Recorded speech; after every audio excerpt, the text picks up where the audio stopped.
Good evening. I call the June 6th, 2019 meeting of the Board of Commissioners of Johnson City to order. Tonight is a very special night for us, and we're going to change the order of our business somewhat. It is the international recognition of D-Day 75 years ago, and tonight we want to do the same. We have the Kings Mountain American Legion Post with us tonight. And after the invocation, we will present the colors, say our pledge, and then read a proclamation for D-Day. Could I ask you to all stand and remain standing? We have Pastor Jim Nipper here for our invocation.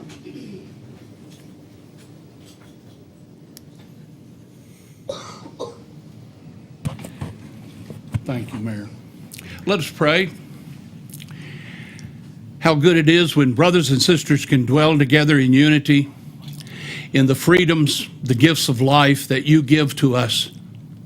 But especially on this day, just a mere 75 years ago, in a place far, far away from here, but yet very close to our hearts, we give thanks, we remember, we recall with great gratitude the men, the women, all those who took on this, probably one of the greatest military strategies ever, to fight and push back the evil that existed in this world. And eventually it was victorious, but not without a lot of loss of life and the shedding of blood. We are grateful to our nation and to all those who stood firm and fought on those beaches only to help us keep the freedoms and the reason and the ability to do what we do here tonight. We are grateful. We thank you for our city commission. We ask for your blessings upon them and every decision that they make tonight, that it is right and acceptable in your sight, and that it is a good thing for all, that we can share the compassion and the peace that you give first to us.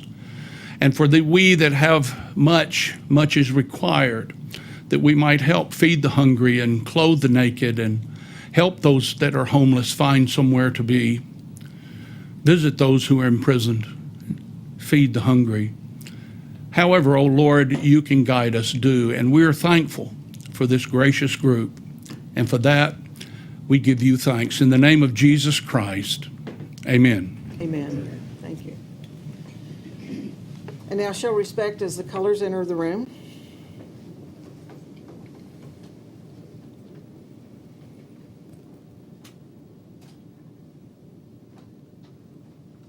Present the colors.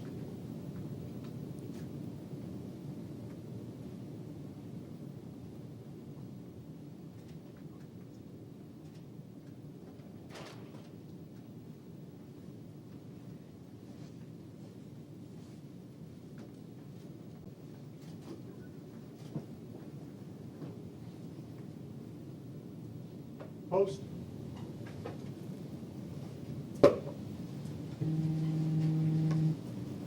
Please join us in the Pledge of Allegiance. I pledge allegiance To the flag of the United States of America and to the republic for which it stands, one nation, under God, indivisible, with liberty and justice for all. Oh, yeah.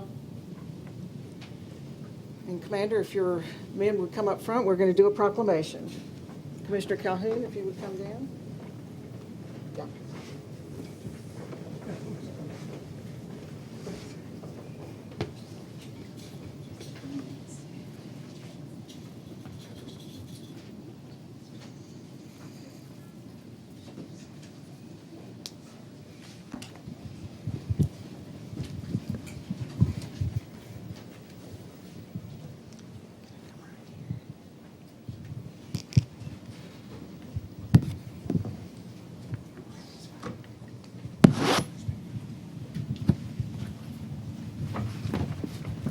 We want to thank the American Legion for coming tonight to receive this proclamation to help us have this ceremony so we can remember the 75th anniversary of D-Day. And so it's a great honor and privilege to be able to read this proclamation. And we have some very special people up here tonight we're going to introduce in just a moment. Whereas Allied forces, including thousands of selfless members of the United States Armed Forces, gave their all for the cause of freedom during World War II, recorded as history's darkest days.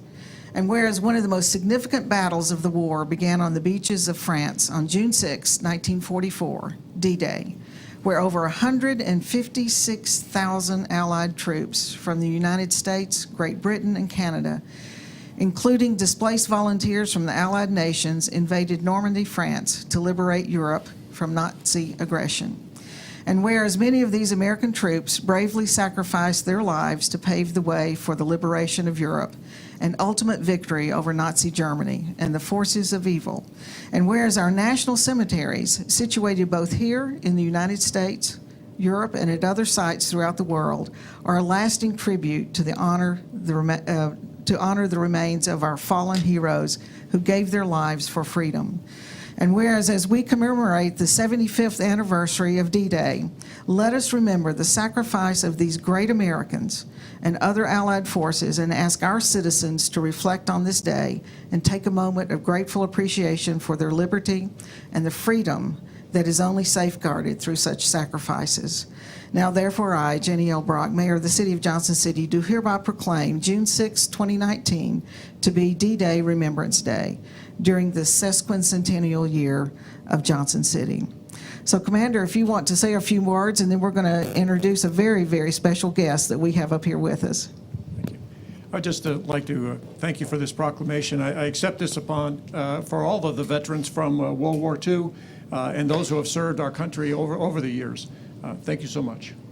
I just mentioned how many from Washington County were in World War II. Do you have those numbers? Well, I would refer to my historian, who I know would be very accurate in his numbers. Alan Jackson, would you mind answering that question? Not for World War II, I can't give you a specific that. World War I, I can, but. We did see on television this morning that it was 16 million Right. veterans that participated in World War II. I believe we had about 118 from Washington County who lost their lives during World War II, but of course many, many, many more besides that. Now, we have someone very, very special up here for two regards. There are two gentlemen up here very special. Mr. Raymond Calhoun and his son, Commissioner Larry Calhoun. And Mr. Calhoun was in World War II, and Larry's going to tell us a little bit about his service. Well, the only way I could get Dad to come was to promise that he wouldn't have to say anything or talk. So I don't have a problem with that. Now, if he grabs the microphone, it's because his son has the microphone, and that's what he does. Dad was in the Navy, and he was aboard the USS Chinaberry. And I don't think that rings a bell with anybody in the room. It was a very large ship made out of wood with 56 people on it. And his job was, on that ship, it was called a net tender. And if anybody knows what a net tender is, it finds mines that are active and alive and makes those mines inactive in the harbors and in the water. Omaha Beach was his assignment. And he arrived there on Omaha Beach the day after the invasion to try to clear out the mines in that particular area. And Dad wouldn't talk about what happened on Omaha Beach that day for a long, long time, but finally he did share with my sister, Lisa, and the activities of that day, and I'll never forget exactly what he said. And the one thing that I think he would want me to say is that there are so many people represented by him being here alive today, and the very fact it was a net tender, Lisa, you and I are very lucky to be here today from all the things that had happened there. But basically, the story that he had from the entire war, and also serving in the Pacific, in the African and European theaters with 56 men on board, the stories he had were those that didn't come back. And the people that he talked about were from Hampton. And the people he talked about that he went to high school with in Hampton that didn't come back. So today's a very special day. And I know what he'd want me to say is that he was very fortunate to be here today, but who he's thinking about today are those classmates that didn't make it back. So Mayor, thank you for this opportunity to share. And I'm a pretty proud son today. Thank you. Thank you. Anyone else from the post who wants to say anything?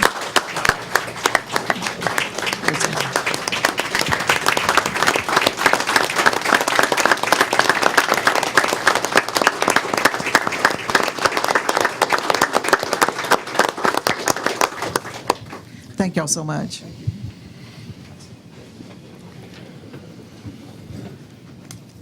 Vice Mayor Wise, if you want to come down.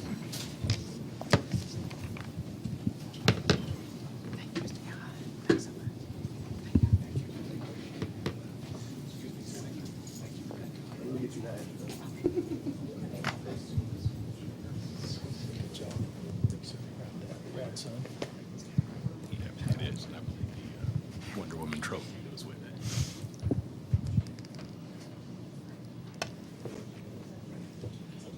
This time, if we could ask Carrie Swaney to come forward.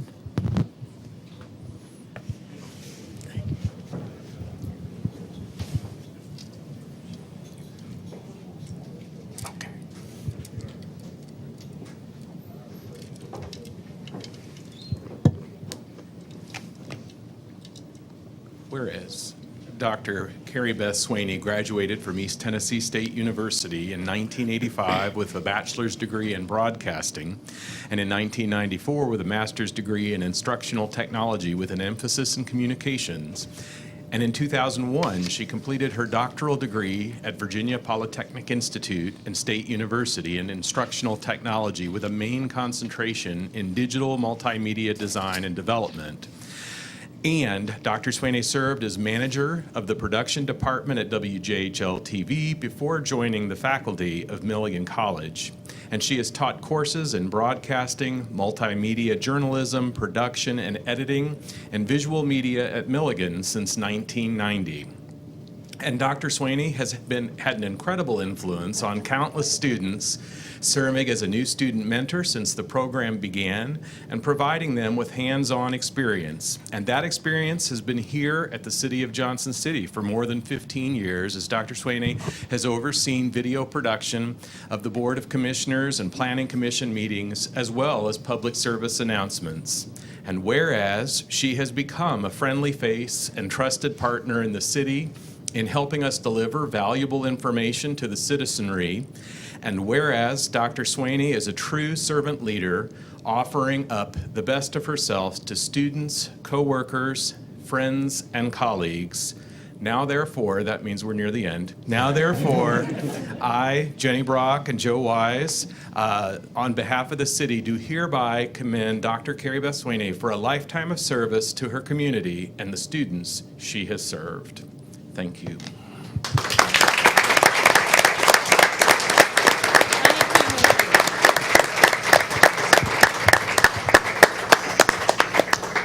I'm going to have to tell a story here because we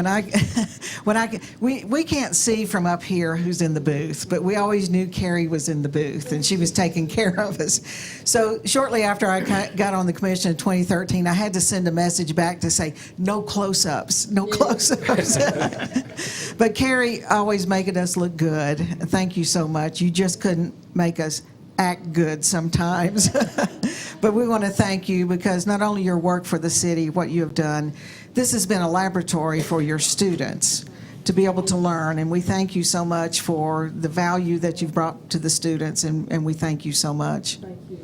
It's been a great Now, learning experience. we couldn't see you unless somebody started talking in the audience and wasn't at the microphone, and then the people were pressed up against the glass, a little bit worked up. But anyway, do you want to present that as well? This says a true Wonder Woman.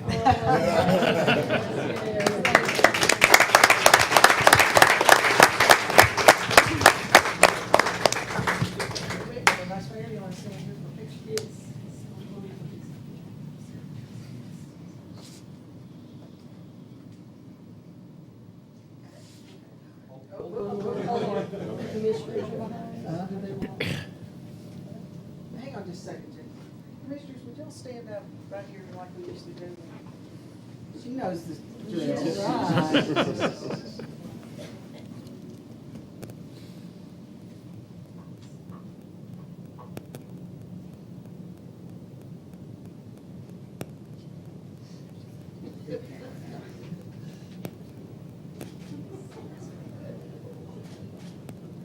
Just a second, just a second. All right, we're good. We're good. All right, we're good, thank you.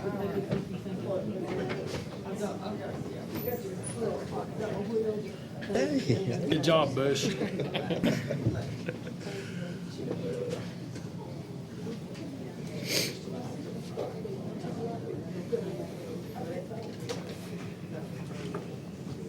Well done.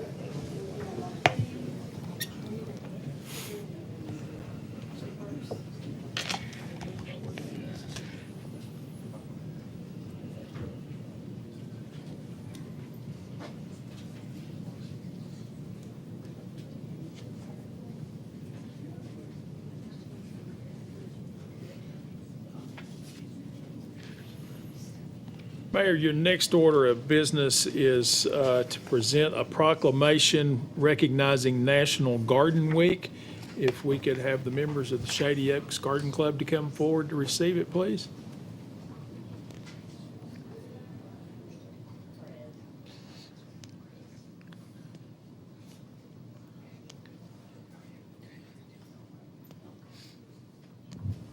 Well, thank you all so much for coming tonight. These are the people that help keep our city beautiful and trying to encourage everybody to have gardens at their homes and the like. So I'm very proud to read this proclamation. Whereas gardening promotes a healthy lifestyle that reduces stress. Put a garden in my yard. And teaches that rewards come from diligent efforts. And whereas gardening adds nutrition, beauty, fragrance, and splendor to our lives through the growing of herbs, vegetables, foliage, and flowers. And whereas gardeners beautify our community, enhancing quality of life for our citizens.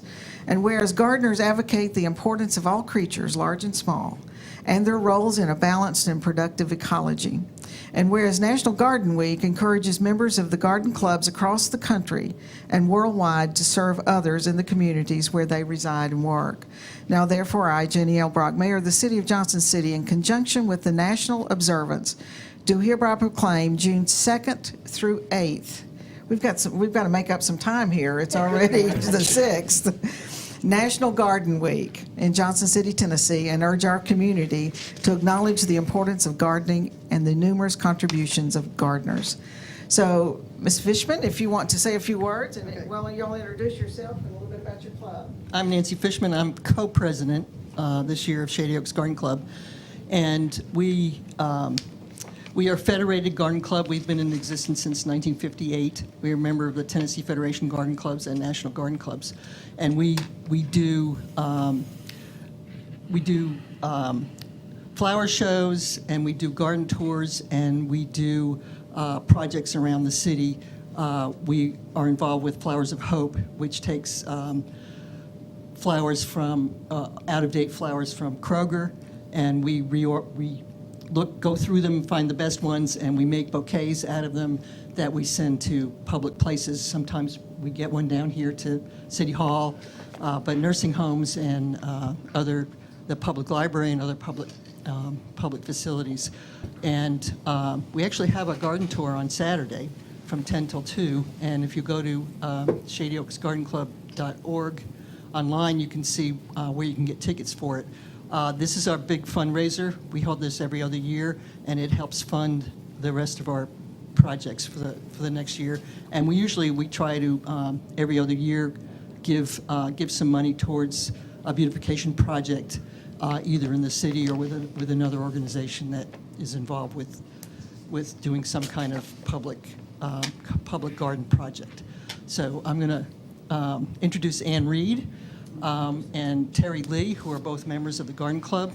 And we would have had more people here, but we actually have a meeting tonight, which is our final preparation for our garden tour on Saturday. So and a plant sale, that's right. So please come to the garden tour if you can. We have 6 really nice gardens on the tour, all in North Johnson City.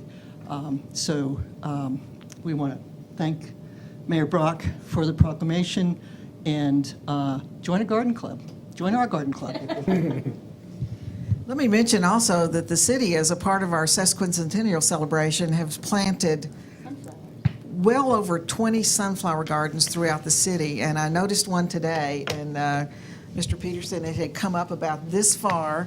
So we're going to have sunflowers. They planted 150 per garden, so 150 for our birthday. So watch for them around town. They have beautiful little plaques with them, and you may see them in a medium strip. The one I was looking at today was on University Parkway, right about Kroger's in that area, Walgreens in that area. So here's your proclamation. Thank you all so much for coming.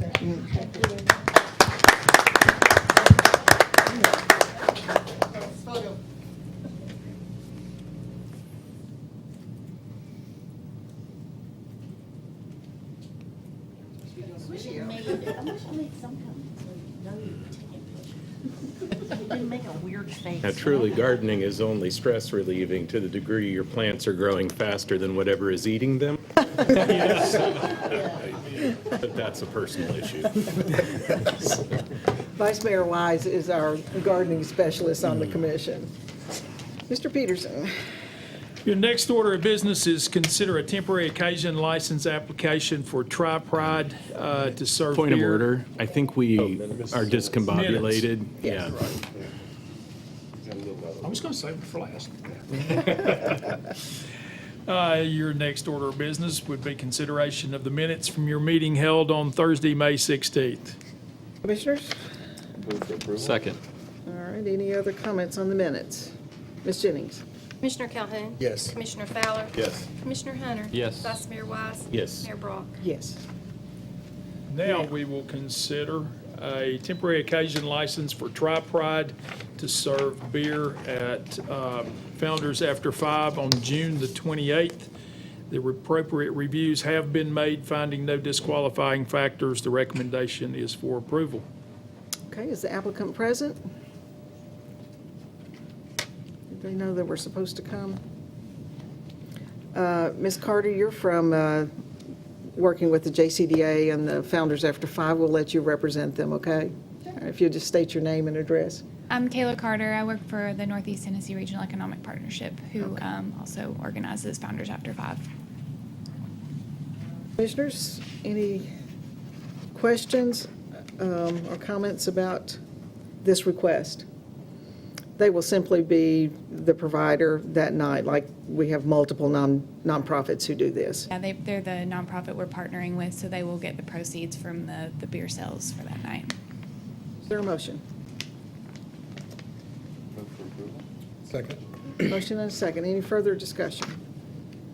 Ms. Jennings? Commissioner Calhoun? Yes. Commissioner Fowler? Yes. Commissioner Hunter? Yes. Vice Mayor Wise? Yes. Mayor Brock? Yes. Thank you for being here. Thank you. We appreciate it. Okay. The next order of business is consideration of an application for the Johnson City Brewing Company to serve beer at Hometown Heroes to be held on June the 29th. And this event will happen at the mall, 2011 North Run Street. We have made the appropriate reviews, finding no disqualifying factors. The recommendation is for your approval. Is the applicant present? Probably the first meeting in months she hasn't been. I know. How about that? Mr. Peterson, your advice, please? Since you are very familiar with this applicant, they are compliant with all of the beers and laws and regulations dealing with serving of alcohol, I would recommend your approval. I move. Motion and a second. Any further comments, discussions? Ms. Jennings? Commissioner Calhoun? Yes. Commissioner Fowler? Yes. Commissioner Hunter? Yes. Vice Mayor Wise? Yes. Mayor Brock? Yes. Next order of business is to consider a beer license application for Pine Street Hospitality, doing business as Timber, to be located at 415 West Walnut Street. This is consideration of a Class 1 on-premise license. The appropriate reviews have been made, and the finding no disqualifying factors, the recommendation is for your approval. I know the applicant's here. Come forward. I see you. Go ahead and state your name and address, please. Nathan Brand, 415 West Walnut Street. Give you a chance to tell about your place in just a minute. So, commissioners, Approval? there's a motion. Is there a second? All right. Any other questions of Mr. Brand before he goes into any details here? Okay. Ms. Jennings? Commissioner Calhoun? Yes. Commissioner Fowler? Yes. Commissioner Hunter? Yes. Vice Mayor Wise? Yes. Mayor Brock? Yes, but I failed to ask you something. I'm sorry. Have you read all the rules and regulations concerning the sale of alcohol in Johnson City? Have indeed. And do you agree to abide by those? Absolutely. Very good. Because we'll Thank take you. it back. I have no doubt. So I will insert that before our vote. Okay.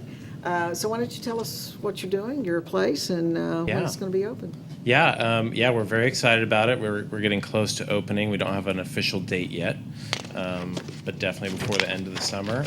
If you're familiar with the old Acoustic Coffee House, it's that location. And if you're familiar with the old Acoustic Coffee House, I think you'll be very surprised by the interior and exterior renovations that we've done. It's really, really, really beautiful building, and we're really excited to be serving beer, wine, cocktails. We'll have a state liquor license as well. And with my training as a chef, we'll be serving some national parks and summer camp inspired dishes.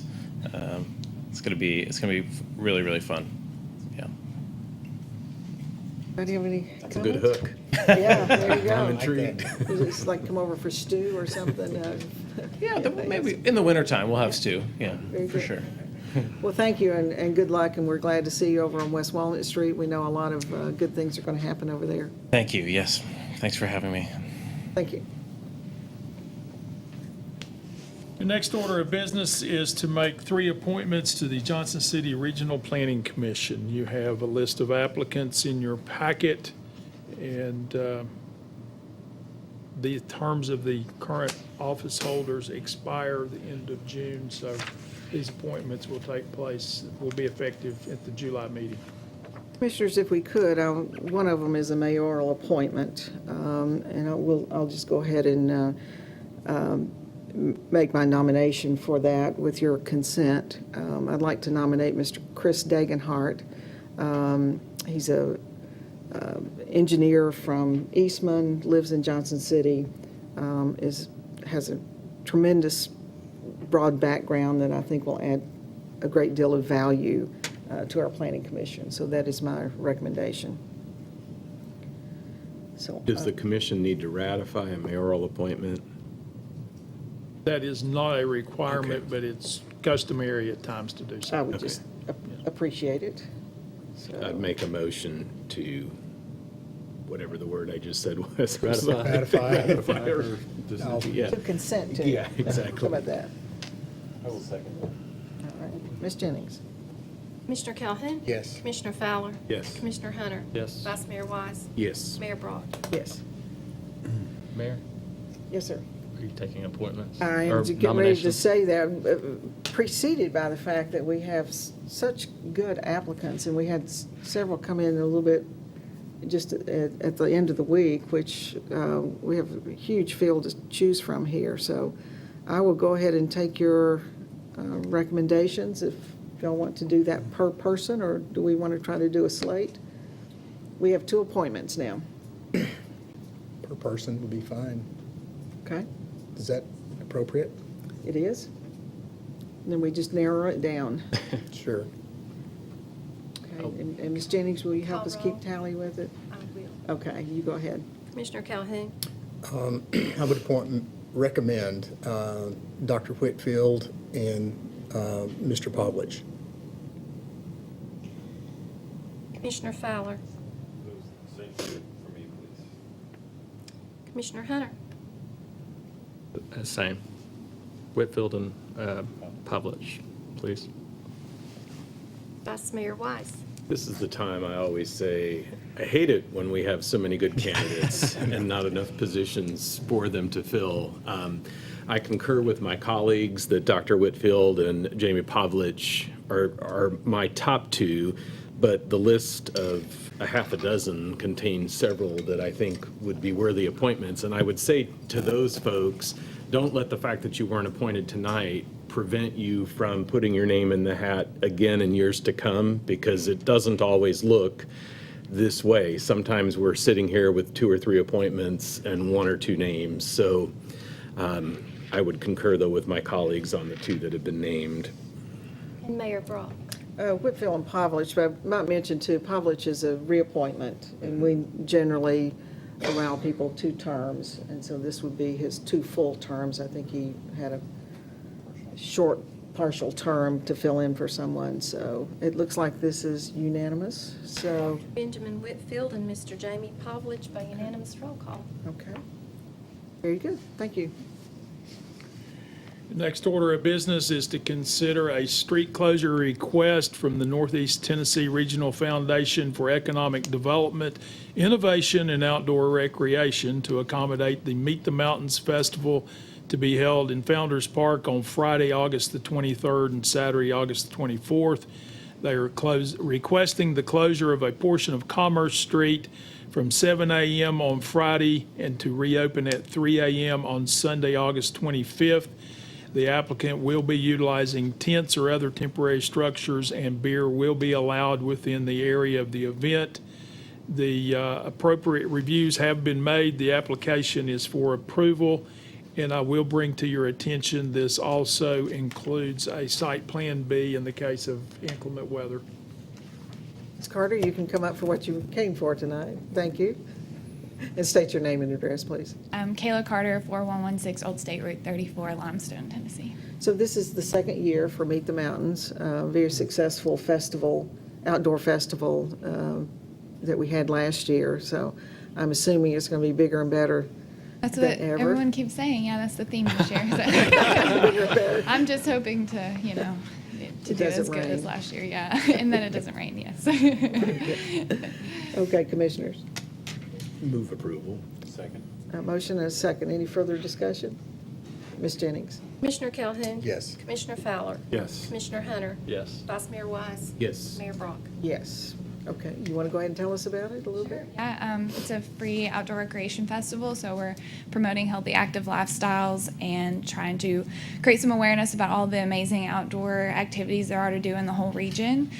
So we are doing on-site and off-site events, so cross-promoting things even in Kingsport and Bristol and some other mountain towns like Elizabethton. And so we also, last year we raised $20,000, so we put that into our strategic plan for this year, but moving forward, we'd really like to do some micro grants and push some investment back into the outdoor recreation economy throughout the region. So we're looking at, with the proceeds we raised this year, to do some funding for infrastructure, professional development, possibly even some other ideas would be related to just entrepreneurship, so things like that. You might mention too the outdoor task force, the scope, the regional scope of that group that meets. Yeah, this was really an idea born out of an outdoor task force that preceded my appointment to outdoor development manager with NetRep, but that group has been, it's slowly building. It's a coalition of passionate outdoor recreation folks and enthusiasts, and we've really been intentional about trying to include all the counties within the First Tennessee Development District footprint. So we've got representation from Johnson, Unicoi, Carter, Sullivan, Washington, and we're trying to reach out into Greene and Hancock and Hawkins counties as well. So, yep. Thank you all. Meet the Mountains is August? August 23rd and 24th, yeah. Okay, So, very good. Thank you. Next order of business is consideration of the consent agenda. All right, commissioners, are there any items that you would like to pull? Mr. Calhoun? No, ma'am. Vice Mayor? No, ma'am. Commissioner Hunter? Was this anything that needed to be the Knob Creek? No, that one's good, that one's good. For this one? No, the other one we pulled. It's not Okay. on that All right. revised agenda. We've already pulled the other one we talked about. The only thing I thought it would be interesting if we learned more about the Joint Economic and Community Development Board, if you had someone that could speak on that. I think that would be me, if you want, because I sit on it.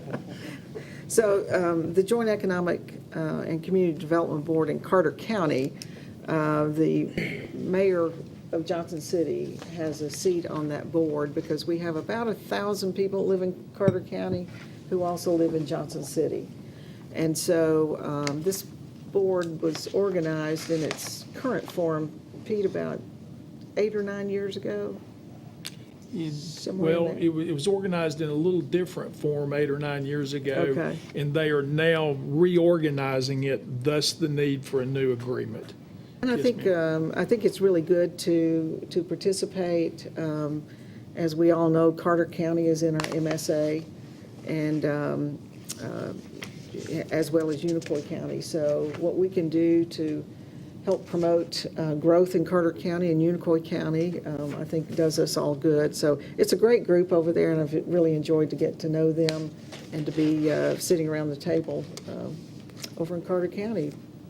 Commissioner Calhoun. A great place to It's be. a great It's a great place. place. I appreciate that with the conversations around regionalism. I think it's important for It people is. to see our involvement in the area.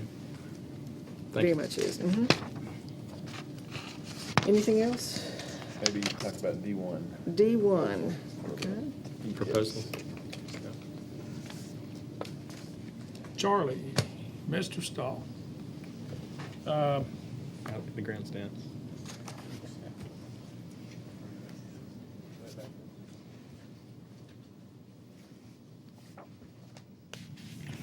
Mostly just to let people know about the computerized ticketing and a company we're going to be using to do that.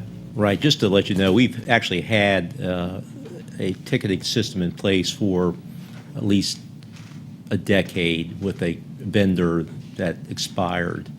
And we should have traditionally issued an RFP a couple of years ago, but as a question about outsourcing potential of the management and operations of Freedom Hall came forth, we delayed that. We issued the RFP. 11 proposals were received.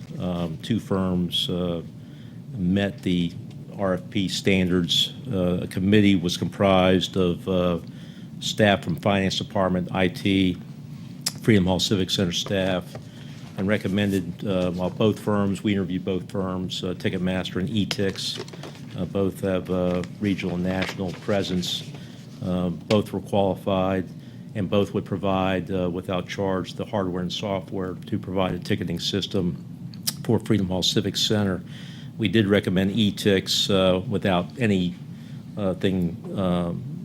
negative to the other firms, simply because there were some advantages on some where the other firm would have had some additional charges for email marketing announcements, which is becoming a new standard where there's some opportunities to market. If you buy a ticket you're at Freedom Hall, you're tracked, and so if you've gone to a certain show or event, whether it's here or elsewhere, they sort of track you, and you'll get an email back if they have the sufficient information to let you know about the forthcoming event of a similar venue or the exact act in Freedom Hall. So there's advantages there where there was not going to be additional charges for that. The credit card charges could still be processed through the city's merchant services that are monitored by the Finance Department. It gave some flexibility there. And the actual fees to the patron were a little bit more competitive. So while obviously whether you're paying $12 a ticket, which is pretty reasonable for some acts, or $40 or more a ticket, and charging 10% or a maximum of $2.75 was the fee that was proposed. This agreement does exclude East Tennessee State University, simply because they do not only have their own ticketing system for basketball events, but most importantly, when we entered into the agreement with Freedom Hall, they preferred to use that ticketing system, and we said fine. So that agreement is still in force. But this would be a 5-year agreement with a subject to renewable after 5 years, and we feel like this would certainly enhance our marketing and capabilities for hopefully attracting additional patrons to shows and events at Freedom Hall. So we feel it's a strong recommendation. Mr. Peterson, if you could just comment on A5, where are we in this process in terms of acquiring the right-of-ways? And this is for approval for What this tracks 5, 7. A5 is a resolution establishing fair market value for tracks 5, 7, and 15.15A for the Knob Creek Road overpass project. We are down to probably 4 remaining parcels to acquire in order to complete construction documents. Several of these will probably go to condemnation. So the conclusion of the right-of-way acquisition is, my best guess was probably another 6 to 9 months by the time we get all the right-of-way purchased that we'll need to do the So project. it's these 3 plus 1 more? Okay, Yes, ma'am. good. All right, that was my only question. Appreciate it. Is there anything else on the consent agenda? Do I have a motion? Move for approval. Second. Motion and a second. Ms. Jennings? Commissioner Calhoun. Yes. Commissioner Fowler. Yes. Commissioner Hunter. Yes. Vice Mayor Wise. Yes. Mayor Brock. Yes. That takes us to ordinances. And we will begin with ordinance number 4686-19. An ordinance to amend the municipal code of the city of Johnson City, Tennessee, specifically Title 15, Motor Vehicles, Traffic and Parking, as it relates to shared mobility. Ready for your consideration on first reading. And Preston, if you could explain the ordinance, please, sir. And this, as we pointed out, deals with shared mobility, specifically e-bikes and scooters. Please, sir. Thank you, sir. Mayor, Commission. We had first brought this to you back in February. Didn't actually make it even as far as first reading. After giving you a brief presentation on the proposed ordinance and some of our preliminary research, you all had asked us to go back, continue to research, continue to dig into this, and even speak to some of our local community stakeholders, as well as reach out to the community itself. So between February and now, we have done just that. We have continued to dig into this, continued to research, spoke to a number of stakeholders, have spoken to ETSU several times, and in fact, ETSU has a copy of the proposed ordinance. They are actually prepared and would like to meet to discuss this further. They've indicated that at this point, they are withholding any action until the city of Johnson City makes a decision. So they want to work in concert with you all. Just several weeks ago, we actually posted a poll on social media. It was just a yes/no question, essentially asking the community who all was interested in e-bike and scooter sharing within Johnson City. And you'll see there on the screen that 2/3 of the respondents, which was over 1,000 folks, said yes, and 1/3 said no. So we followed up with that with a survey, much more detailed survey, trying to dig into that a little bit further. And it was even based on some of the comments, the specific comments we got on the poll. So we put together this survey, dropped the survey on social media as well, and it was shared by a variety of community resources. Received 500 response, exactly 499. I just looked just a couple minutes ago. And the survey gave us a lot more information. And I'll touch onto this quickly. What we're looking at in terms of the survey respondents is that at this point, nobody's really interested in using mobility sharing as a form of transportation. Now, that could change, but at this point, mobility sharing looks like it would be simply a leisure activity. That was the highest score there on the left-hand side, and probably most likely they would be doing it in the evening. Now, we also asked, how often would you use bike sharing and how often would you potentially use scooter sharing? You'll see that the bike sharing, they indicated infrequently or occasionally. So again, that kind of leisure activity. You'll note on the right-hand side of the screen, though, that the scooter sharing, the highest score was never. So we're kind of going back and forth here. Second to that would be occasionally or on a weekly basis. So what we've done from a planning perspective, because we are planners and we want to be prepared for this. So we realize this is the first reading. This is the first of a long conversation. We recognize that. At the end of this road, from a policy perspective, you all may decide, you know, now's not the right time for this. Or maybe it's the right time for bike sharing, but it's not the right time for scooters or vice versa. But we want to at least get started with that conversation. So what we've done is we have put together a draft ordinance that actually uses our existing bicycle ordinance. We have a very adequate, solid bicycle ordinance that addresses everything from riding bicycles on the roads and sidewalks and helmet use and lights and bells and things like that. So what we've done is we have added shared mobility to the bicycle ordinance. The proposal in the ordinance is that this would permit all forms of mobility sharing. But the key difference between our proposal and many other communities in the state of Tennessee is that all platforms of mobility sharing in this ordinance would require a docked system. All forms of mobility sharing would be required to provide a dock system. Now, if they did that and they wanted to come to town and they were able to provide for that platform, those docks would be allowed in the downtown, in the West Walnut District between downtown and the university, and then the B3, which is basically the donut right outside of downtown. The devices would be required to be used as designed, meaning you can't have 3, 4, 5 people on one of these things. It's got to be used as designed. It's got to have lights and audible devices, et cetera, et cetera. It's important to note that other communities, and this was based on our research, that they recognize the problem with the speed of the scooters, that many of them, they can get up to 20, 25 miles an hour. And you're doing that on a little skateboard ramp with 10-inch diameter wheels, and that's a problem. And so based on recommendations that we found in other communities across the nation, not just Tennessee, that many communities are beginning to speed limit these. And so our recommendation is that the scooters be speed limited to 10 miles an hour. Now, where would the devices be allowed? They would be required in the road or allowed in the road below 30 miles an hour. When you're over 30 miles an hour, like State of Franklin, that's where you get on the sidewalk or on a multi-use trail. There would be no shared mobility use after 11 p.m. We really need these things to shut down at night, especially before we get into issues with alcohol and these things being used simultaneously. And then the operator standards are as follows. Obviously have to have a permit for these. There would be a per device fee. They would have to indemnify the city, meaning that the city would be waived of any and all liability.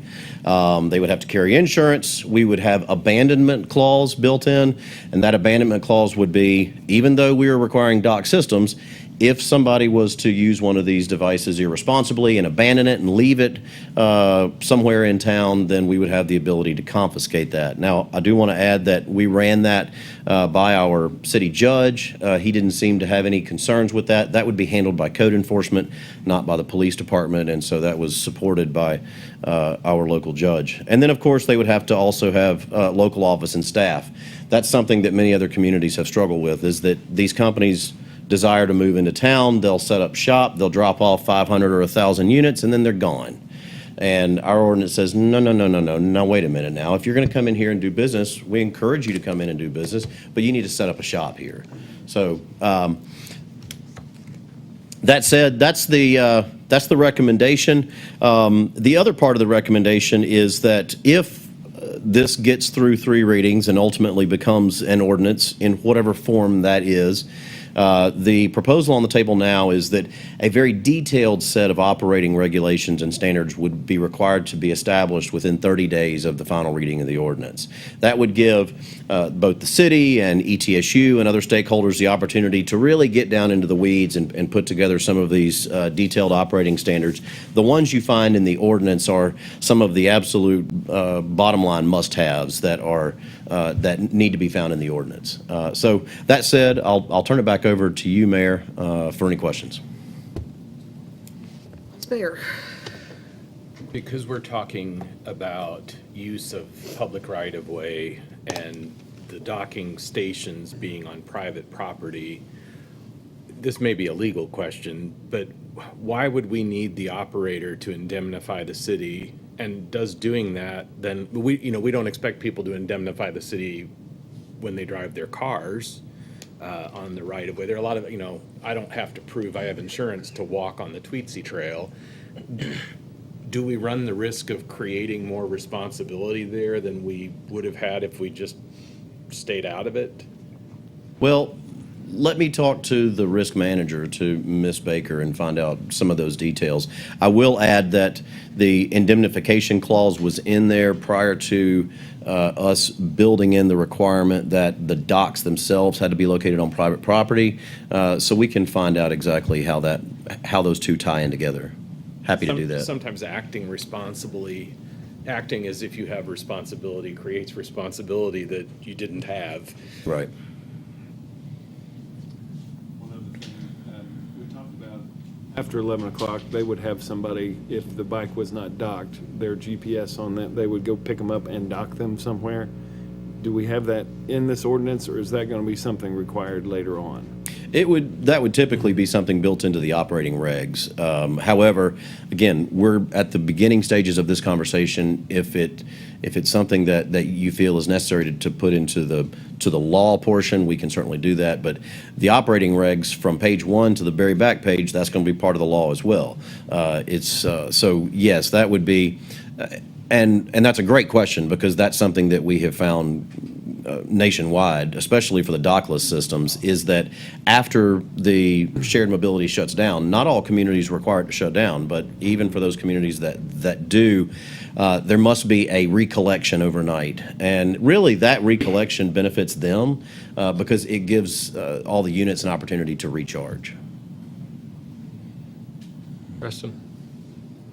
1505.3 speaks specifically to scooters. Was motorized and non-motorized, was that the intent, or the rest of that section talks about bicycles and shared mobile devices? But it speaks specifically to the 30 miles, and I guess up there it seems more all shared devices or whatever. No, you are correct that the scooters would be specifically limited to local roads below 30. Part of that is that our existing bicycle ordinance right now already allows bicycles to ride on all of our roads, and that's a good thing. That encourages what's called multimodal or various forms of transportation on our roadways. Our roadways are not only built for cars; they're also built for motorcycles and bikes and buses, and so bicycles are already permitted on all forms of road, or I should say, all of our road classifications: local, collector, and thoroughfare.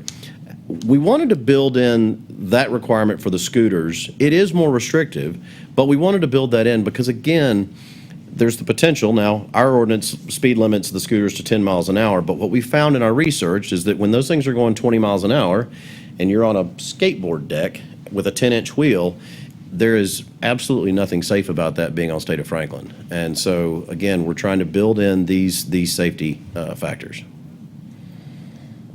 Mr. Mitchell, I think we've all been keenly aware of things going on in Nashville, and they were one of the kind of beta test sites, and I think their mayor recently has said our test has failed.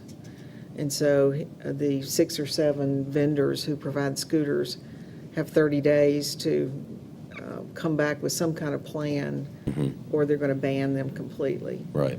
I guess I just have a lot of curiosity about what that's going to bring, and should we kind of wait and see what's going on there, that we may want to adjust this policy that we're creating here, and they're going to have a tremendous amount of experience of what's happened in their city. I think it's a great idea to wait and watch. I mean, I feel like that we've been in a real good seat here because we've been able to act as the little brother to these other cities and watch, and unfortunately some of these things have been a real mess. And so we've been able to craft our ordinance around some of these things. What you're referencing is the letter that was drafted by Mayor Briley on May 23rd, and so he gave them 30 days, and so 30 days is coming up here. And so, yes, after that, if they've not responded, then we understand that he's going to send to City Council a recommendation for complete prohibition. I will add something that's pretty interesting. Now, I realize that the letter on May 23rd was related to Mr. Galk and that horrible event that happened. Part of the issue that they've been struggling with in Nashville has been the littering of these dockless devices. And I've had some folks reach out to me and say, why are you building in a requirement for dock systems when nobody's providing dock systems? Well, it is pretty interesting, and our response has been the market will respond. These things are too popular. In 2018, there were roughly 36 million rides or scooter rides across the United States. So we believe that the market will respond. It's interesting, just this afternoon, roughly around 3 o'clock, I received an email from a company that's obviously been following this, reading the newspaper articles. They're called White Fox Scooters, and they provide only a dock scooter. So it is interesting. They do exist. They are out there, and one reached out to us. So again, we are in a watch and learn mode, and I certainly understand and support your idea to wait and see what happens with Mayor Briley. Mayor, maybe it's a legal question. Is there any danger in not having at least something in the pipeline related to an ordinance to address the scooters for a company to come in and be grandfathered where they wouldn't have to comply, just like Nashville, where they just come in and drop them off? Do we run any risk for waiting to have at least something in the pipeline? Yes. I would strongly suggest that you start the movement of this ordinance this evening. That way you have an ordinance in progress, which you are free to act on third and final reading whenever you so choose, and you may alter it as the ordinance moves along. But if you take no action this evening, whatever outside entities decide to do, they're here. But if you've got something in motion, we've got a defensible position to at least regulate to the degree that is outlined in this ordinance. Ms. Sandos, would you disagree with me, or am I kind of on the right track?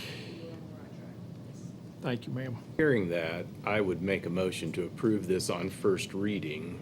And I think it's worth, for the benefit of those watching, this requires 3 readings. Correct. So this is the first reading. There'll be a public comment. I'm assuming we would have an open. There is not a requirement for one, but We you usually let people certainly talk, yes. Yes. So we're open to that.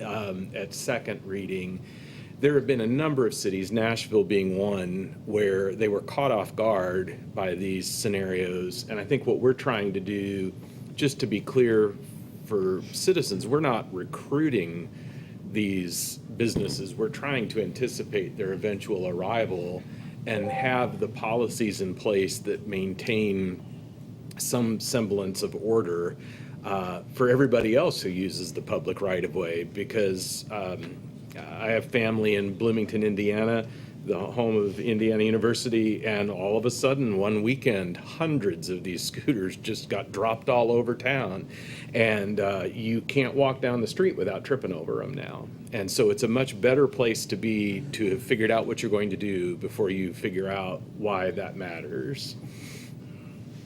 Yeah, I think this is really for our protection and for the citizens' protections if they come, for what we know right now.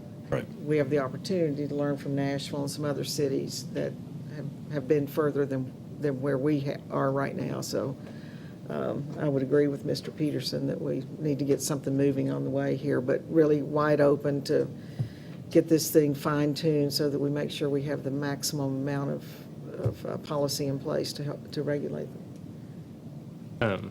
I'll second it, and then I guess we can comment more on it. Yep. So, first of all, great job. I mean, I know you and your team have worked hard on this for the past several months, and we've been patiently waiting. And so I mean, great job, and I know we've got some tweaking to do. But also, it's been an opportunity for us to visit, and I don't want to lose sight of that, you know, an older policy or code, to update it as a whole. And with that, I know we talked about an agenda review, 2 items, and I'd love to see some data or research on those two components that we thought of on Monday. First, with the advent of a new law about distraction while driving with cell phones that should be in place in the 1st of July. We mentioned about hearing devices, headphones and whatnot, and if there would be any implications of restricting that while riding on roads or sidewalks and with bicycles, to make sure that you're fully aware of your surroundings. So I'd love to see if that's a component that could be or should be put into this as part of the code. Absolutely. And then second of all, I know we also had some differences of opinion on it, but I'd love to see what other cities, how they address, or if they address the use of sidewalks for bicycles specifically. If there is the need, as what we're proposing, the assistance with those under 16 years old, or if it's allowed. I mean, and I totally understand and appreciate that the multimodal of road surfaces, but in some instances, I would much more prefer the sidewalk be multimodal for a bicycle user. Sure. State of Franklin around ETSU is somewhat chaotic, and I don't know that I necessarily would want my back to most of what's going on the road. So those would just be my two things as we move this along, to look at some of the things other than just the shared mobility items. But Absolutely. Great work. I agree with that, particularly on the sidewalks. I brought that up in our meeting Monday night.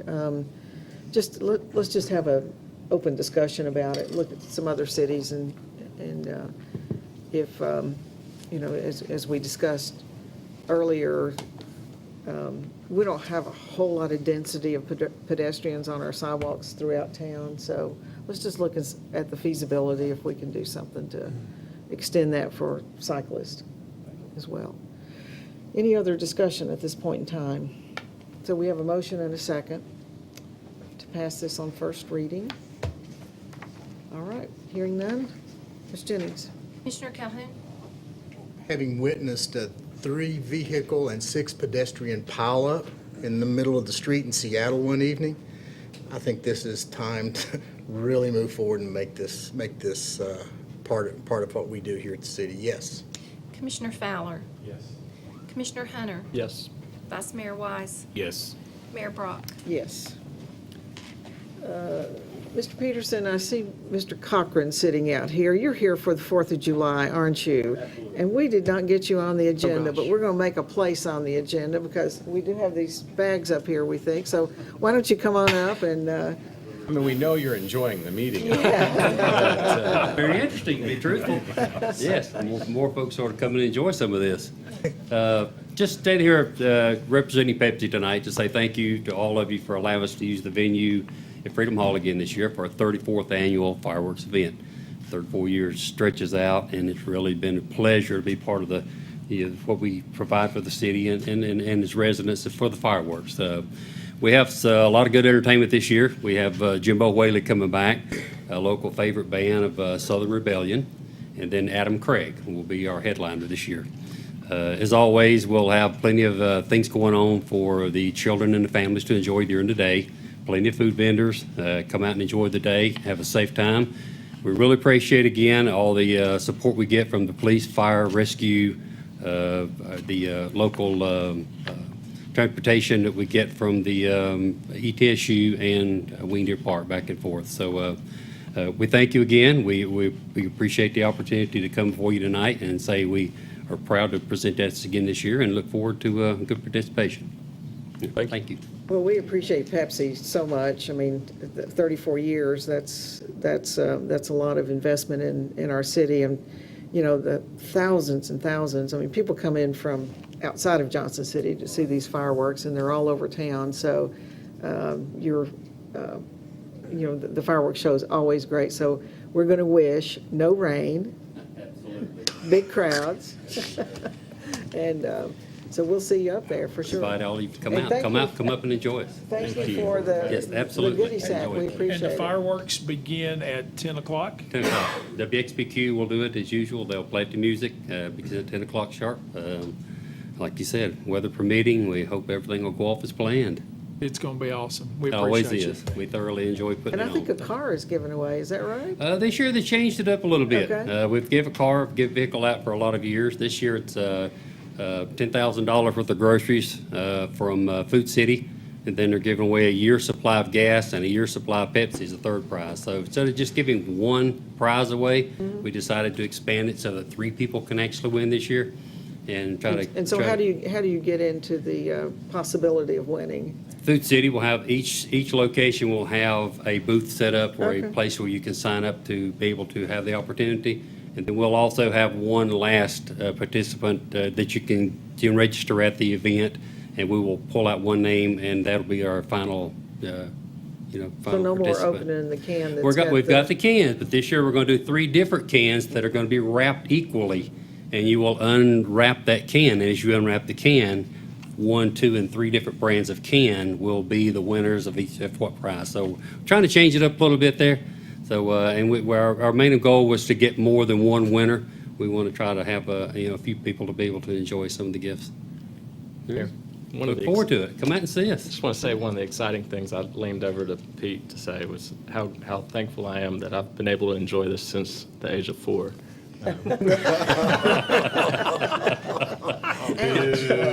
Ouch. Come out and see us, and we appreciate you all again for allowing us to do this. So John, I was just thinking I was born 5 years after D-Day, so. Calhoun.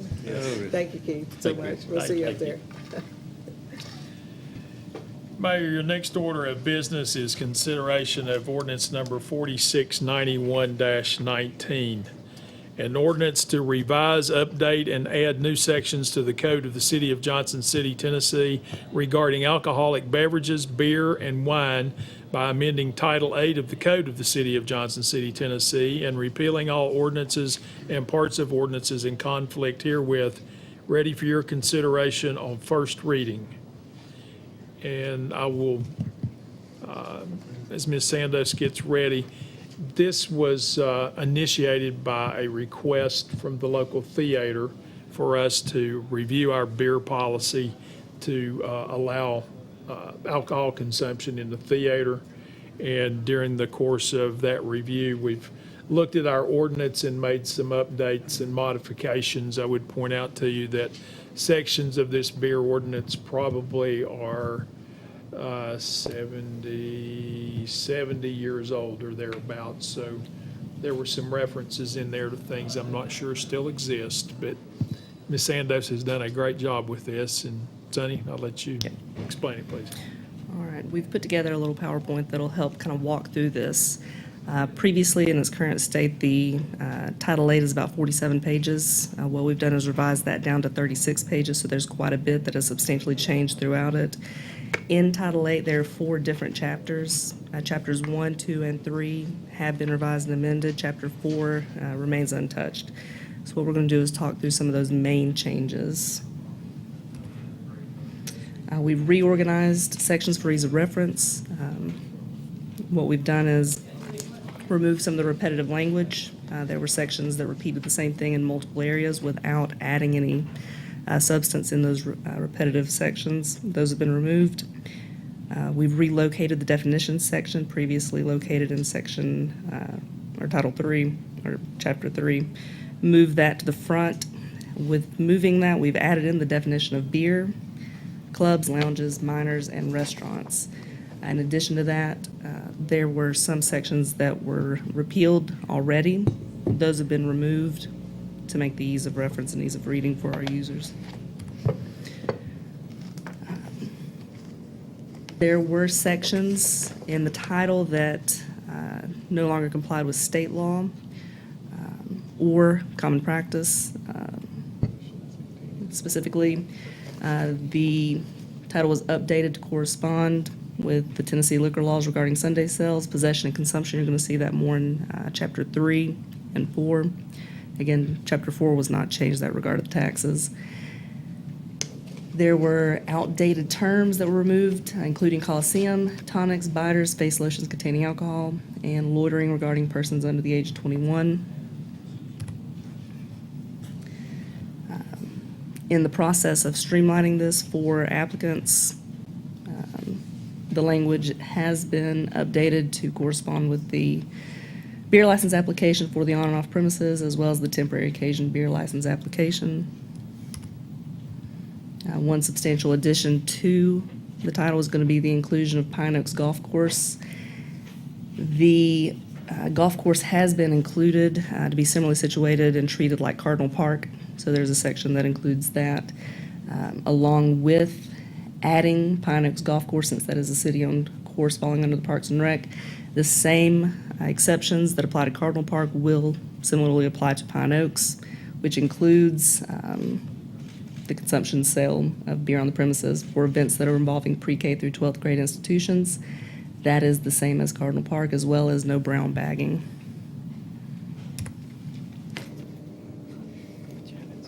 The Title 8 has been updated to remove all the language that prohibits the sale of beer in theaters, both directly and indirectly. What is referenced by that directly means that anywhere that theater was referenced in Title 8, that has been removed. Indirectly means that there were sections that included prohibited things that would have been impactful to movies being shown. So that language has been removed. Additionally, there was language that was included that would take into account some of those prohibited things, and that would be the sexually explicit actions or things shown in movies. There have been provisions added that would allow that and not prohibit those movies to be shown. In Tennessee, currently, there are 9 movie theaters that are offering the sale of alcohol, and you'll see those listed. Those are large cities, small cities. Eastridge is the smallest city out currently offering the sale of alcohol. This does not include all that have, that might include other ordinances that allow beer in theaters, but do not have movie theaters currently engaged in the sale of alcohol. So this is what is currently across the state. Looking to some of the contiguous states to Tennessee and to our area, we looked into North Carolina, Virginia. You'll see that there are 15 different theaters in North Carolina currently offering the sales. So that's in 12 different cities.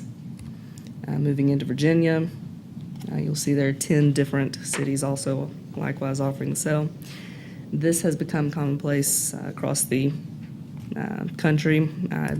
Just outline some of the other states that have a larger number. And these are, again, the current movie theaters that are offering sales. But our Title 8 is not just amending specifically for movie theaters.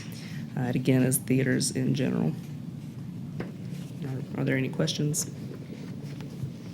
Did you have a number? Oh, Go ahead, Mayor. No, go ahead. Sorry, I was trying to find about Pine Oaks, where that was, what page in the actual attachment here. Sorry. That is on 8-4. If you go down to subsection 4, 5, and 6, you'll see the reference to Pine Oaks. Thank you. You're welcome. Go ahead, Mayor. Sorry. These other cities and states, I don't know if you had an opportunity to look at any of their ordinances. Did they add this just recently, or has it been a part of their ordinances all along? And just within ours, we just had never addressed this particular, where we're talking about theaters, this entertainment venue. Specifically, the ones that I looked at they were revised in direct relation to movie theaters. Majority of those actually had specific classes for movie theaters. Their language was much more limiting. Majority of those did reference qualifiers on sales of food, but the majority have been recent revisions. Commissioners, any other questions? Go ahead. Section 4, or 8-4, item 4 of that, the last part, except for events involving pre-K through 12th grade institutions, does that mean a nonprofit that raises funds for, or like a sporting foundation could not participate on Pine Oaks with, even though there may not be any children, or is that meant for if there are children involved? Because I know there are a lot of children activities at Pine Oaks, or how exactly is that supposed to? We would honestly have to look at how Cardinal Park, at some of the situations that have arisen with that, Okay. to make that determination.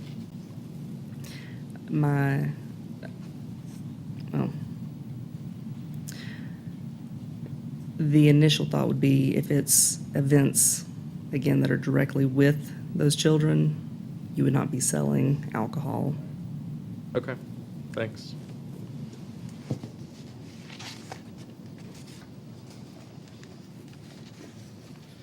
Other comments or questions? Does the Pinnacle offer alcohol in their theaters?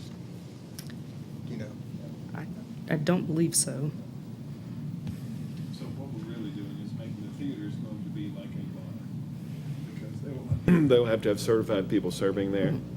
They'll have to check IDs. They're going to be in control of the people who get the beer at the theater.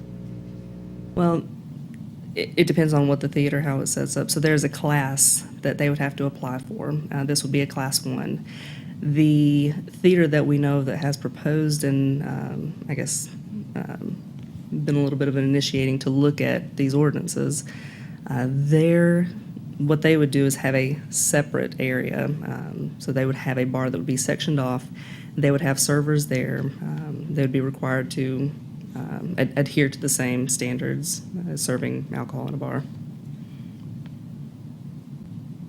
Are there any requirements for security people at the theater? I know they have policemen that are there, but they don't have them there all the time, but they have them at nights and things. Are there security things that they have to? I'm not aware of any requirement. I know that the movie theater company that, again, is offering these bars in their different theaters, I know that they had done some studies, tried to collect some research to see if there'd been any increase of violent events or disturbances after the implementation of these bars, and they had no data to suggest that it's increased any negative activity. And what would happen to somebody who had a Class 1 beer permit in Johnson City, forget a theater, if they became a persistent, what would be the consequence of a proprietor allowing their establishment to become a place of lawlessness? And I mean, I think that's the root of the question. Really the root of the question, You know, yeah. forget what we're talking about. What happens if I have a beer permit and my restaurant regularly overserves and breaks out in fights? I mean, I'm sure I'd get to know the chief real well, but what are the consequences of that over time? Well, with the repeated violations, you pull the license. And what are the consequences? How does this change on a case-by-case basis? Are we writing a blank check here? Or what happens when somebody wants to get a Class 1 beer permit? They would have to file the beer application for their license. And there's a set of checklist things that they would have to do, including code inspections, certificates of occupancy. They would have to have background information regarding their servers. So it would be their servers would still be required just the same as any place that presently serves alcohol. That's someone that has to be over the age of 21, go to a course, have some kind of certificate or license to be able to serve. You do have to do alcohol awareness training. And those criterias remain in our ordinance regarding the alcohol awareness training. So approving this doesn't give anybody the ability to serve alcohol. They still have to come before the commission as any other organization would be, and the analysis of that site and all that would have to occur before anything happened. Is that correct? A license still has to be issued. Passing the ordinance which removes the prohibition of theaters doesn't automatically mean that theaters then could set up shop. They still have to go through the same licensing process. Peterson, the fire and police review potential ordinances at this point in time? Sometimes I doubt if they have this one because it's not really a total rewrite. This is really a pretty minor modification of an existing We've had this ordinance. on the books. The beer ordinance has been on the books for 70 years probably, a long time in some form or another. So at the point in time, if we pass this, then if a theater comes and applies for a license, our fire department, our police department, all would do their analysis. They on would whether go through that's- the same review and scrutiny as anyone, as the same as the special event permits that you just awarded this evening for family events downtown, or other establishments in town that have families and restaurants and recreational. Everybody goes through the same review, has to meet the exact same criteria. Violations of the ordinance would result in, could result in pulling the beer license. That would involve a show cause hearing. They would have to come down here before you, acting as the beer board. You would serve as the jury to determine the degree of the violation, and it is entirely up to you as to whether or not you would suspend the license for a period of time or just revoke it and pull the license. All right, commissioners, turn it over to you. Do we have a motion? I'll make a motion to approve on first reading. Motion, is there a second? I'll second. Second, any other discussion? I just want to acknowledge that I've heard from a lot of people on this particular question, and they've been all over the board. I don't want to characterize those comments as all running one way or the other, but there are people who feel very strongly about it, and I've certainly read those emails and talked to those folks. For those who support it, you know, if we vote to approve this, they're happy. And for those who are concerned because they perceive an increased threat of underage consumption or an increased threat of driving while intoxicated or any of the other legitimate concerns that people have, I guess for me, this comes down to a question of fundamental fairness. What this particular scenario does is it says to one kind of business, because you show movies, you can't get a beer permit. But if you had bowling lanes, you could. If you had trampolines, you could. So if you're any of these other family entertainment venues, you're not excluded. And so really, in my mind, this is really about just saying, you know, this is a legal business, this is a legal business. You're still going to have to conform to our guidelines. But I think removing that exclusion ultimately is a very reasonable thing to do. I can't make the case in my mind that because you show movies, you shouldn't serve beer while a trampoline place serves beer, while a bowling alley serves beer, while every restaurant in town serves beer. And so I don't come to this decision lightly, and that's kind of how I got there. Well said. Also, I don't want to step in, but we might want to clarify, the city manager has the authority, if he has concern that there are violations, to suspend a license, so we don't have to wait until you meet. Okay, thank you. Is that correct? Yes, ma'am. Good, thank you. All right, any other comment? I'll make one more.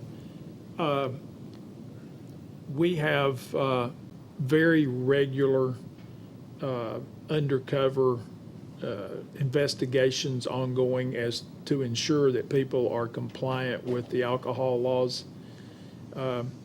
Most every place that sells alcohol in this city gets visited to ensure that the people have the proper certifications and credentials, and that they're carding people and those types of things. And when they don't, they get to come down and visit with my good friend Chief Turner, and we talk through things. And I'm going to jinx this, but I'm going to say it anyway.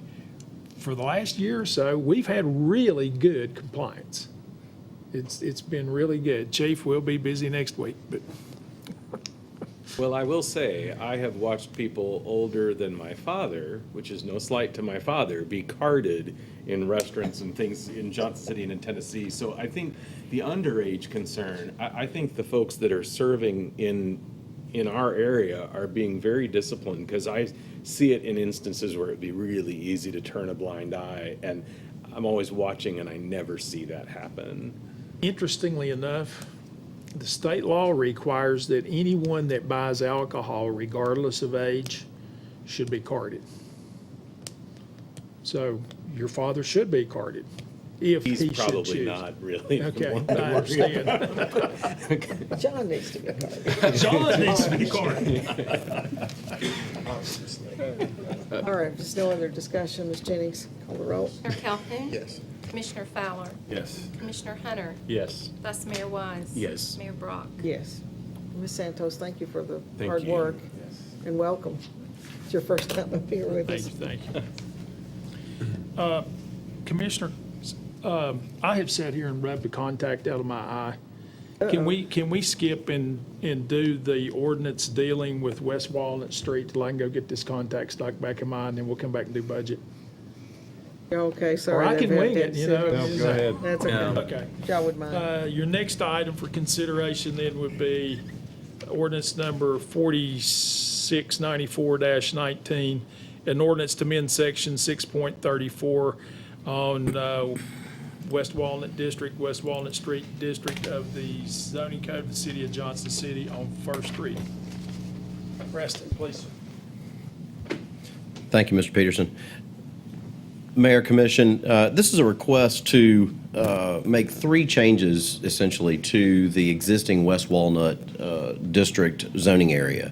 There is a separate specific zoning code that's associated with the West Walnut District. And that code has been developed to help facilitate redevelopment along that important corridor. And so as we've gotten into this further, we have found three particular areas, and these are, we would consider low-hanging fruit at this point, areas where we needed to make a couple of tweaks.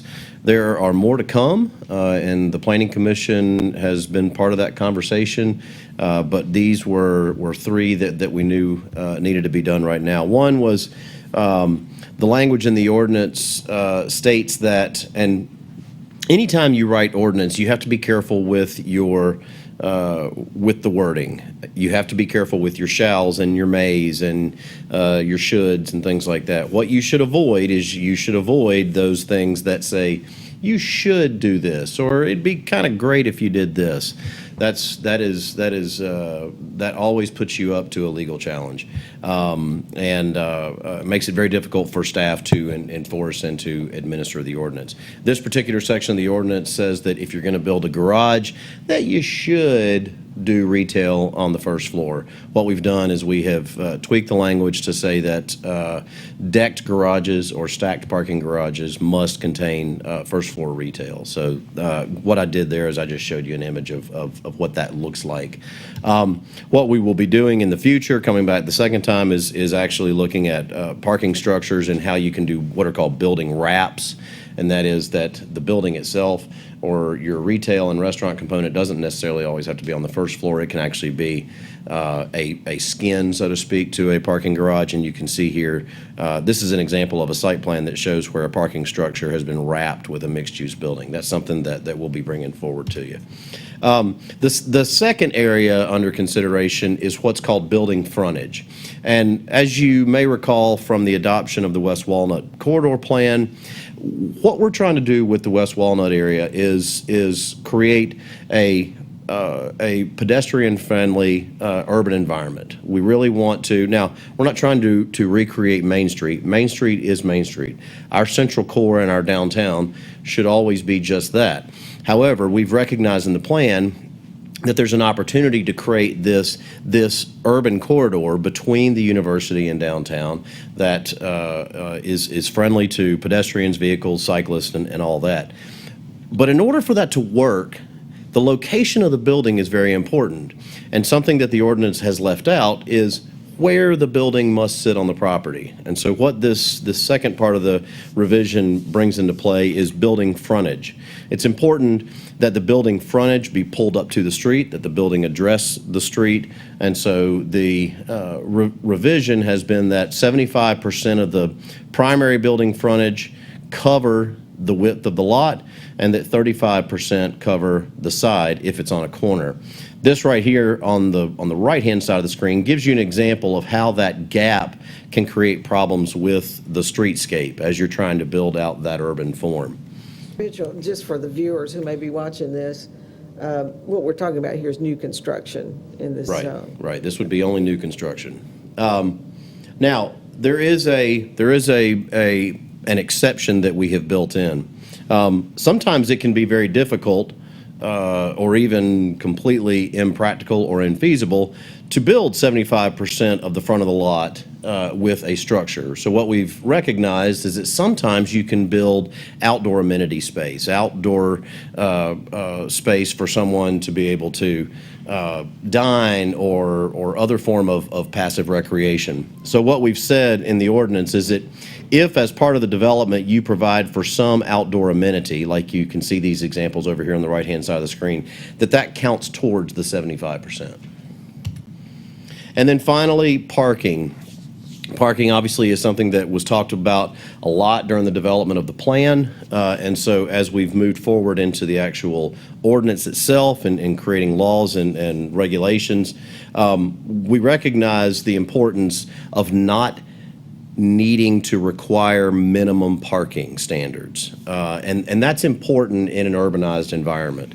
Now, when you're out in your suburban environments, where you're out off of State of Franklin and maybe out near the mall or Boones Creek, those areas, it's certainly understandable to have minimum parking standards. However, the market's going to provide it regardless. And so what we're doing here on West Walnut is recommending that public, commercial, and recreational uses, there would be no minimum parking standard, and that for residential, for those developments that provide upper floor residential, that there would be a minimum of one space per unit. And that's a standard that can be found in many different communities throughout the country.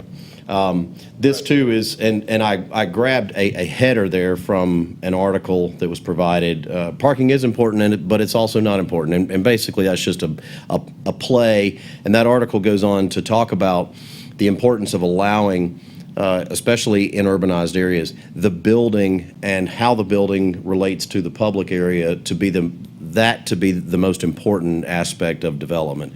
The market will provide the parking that it needs, and so we find that every single day. So those are the three recommendations.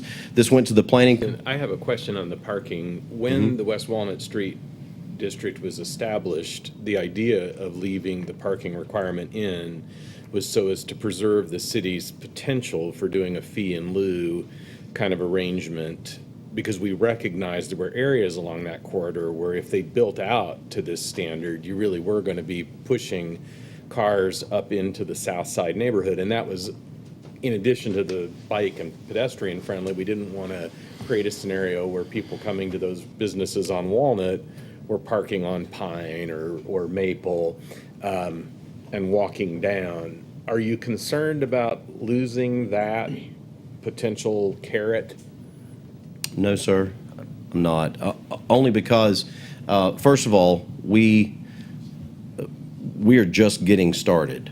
And one thing that I have said for years and years is that zoning ordinances are not commandments. They're not in stone.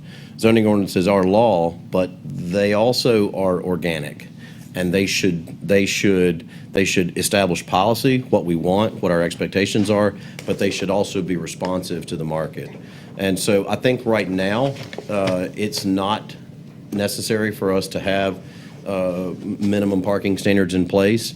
We already have one development that has proposed a large-scale development.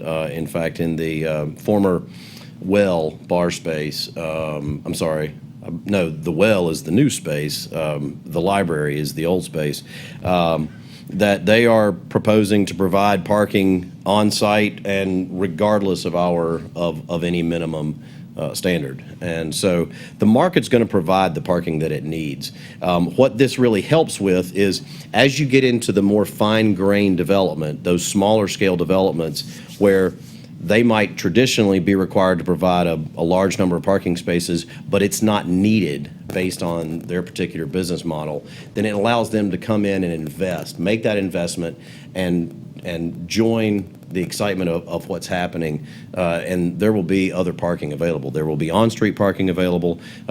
We are looking at shared parking opportunities. One of the things that can happen with fee in lieu is that's another method of controlling density.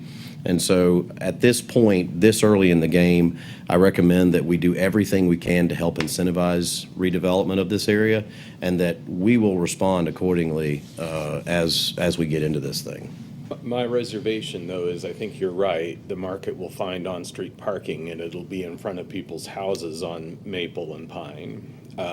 And that's my only reservation about that element. And, I'm not going to hang it up on first reading, but I may hang it up on second or third, because I'm not super comfortable with assuming that just because the degree to which that neighborhood has often been inconvenienced by certain activities on Walnut Street. Sure, understand.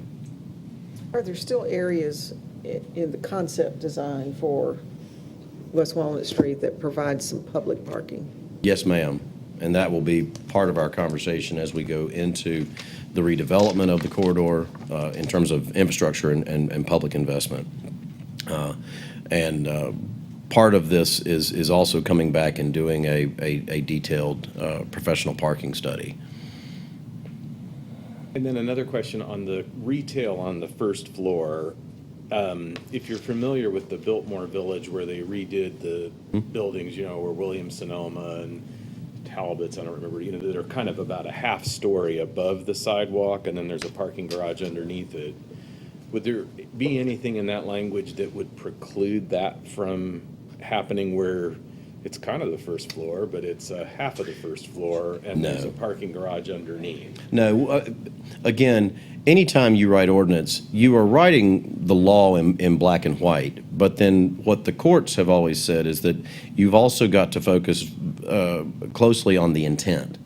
And so in a situation like that where somebody may come forward and propose a design that doesn't meet the black and white, but it meets the intent, then I don't believe that would create a problem. Because in that situation, I think actual ground level would be in the floodplain in Asheville. Right. But I just wondered, on Market Street, if somebody came in and wanted to hide 100 parking spots under their building, there would be no problem with that. First floor if it were above grade. The intent behind the ordinance is is two things. Number one, that the ground floor space that you're accessing right off of the sidewalk, that be retail or restaurant or some other commercial space, storefront space. The second intent behind this is that if somebody is to provide for decked parking, that decked parking not be the structure that comes right up to the sidewalk. And that there is a better use of that space. There is a higher and better use, and that deck parking, there are a lot of really good engineers out there, and you can do deck parking without bringing it all the way up to the sidewalk on West Walnut.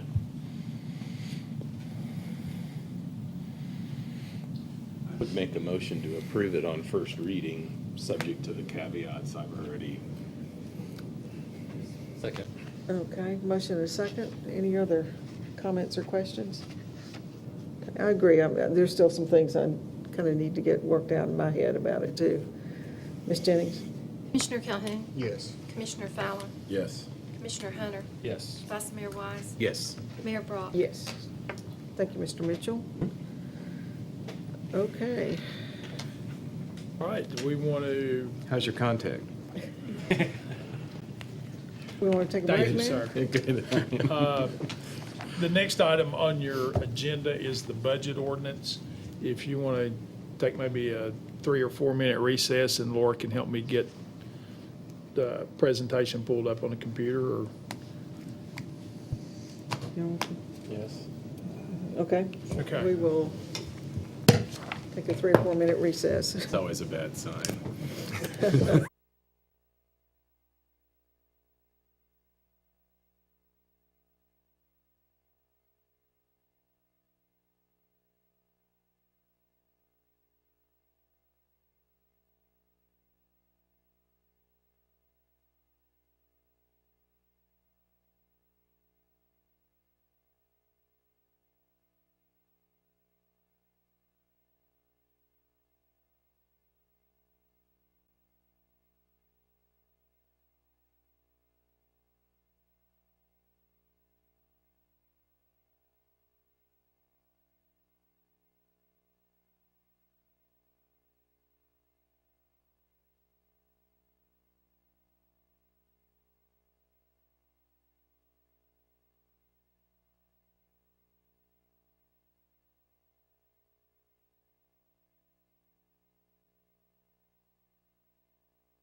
Mayor, your next order of business is consideration of ordinance number 4692-19, an ordinance to establish the property tax rates, appropriate funds, and adopt a budget for the fiscal year July 1st, 2019 through June 30th, 2020. It just seems like the other day we were all worried about Y2K, and here we're 20 years later.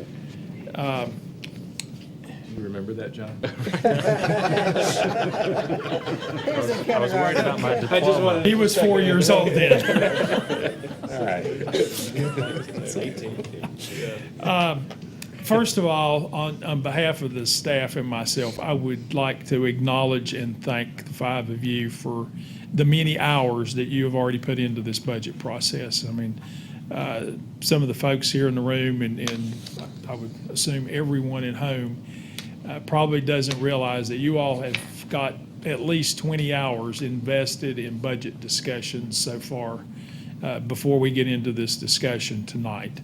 So I think that the citizens of Johnson City should be very appreciative and proud of the fact that they've got 5 elected officials that are as engaged and educated about our operations and the funding required to provide all the services that we do. So thank you very much. We do appreciate you.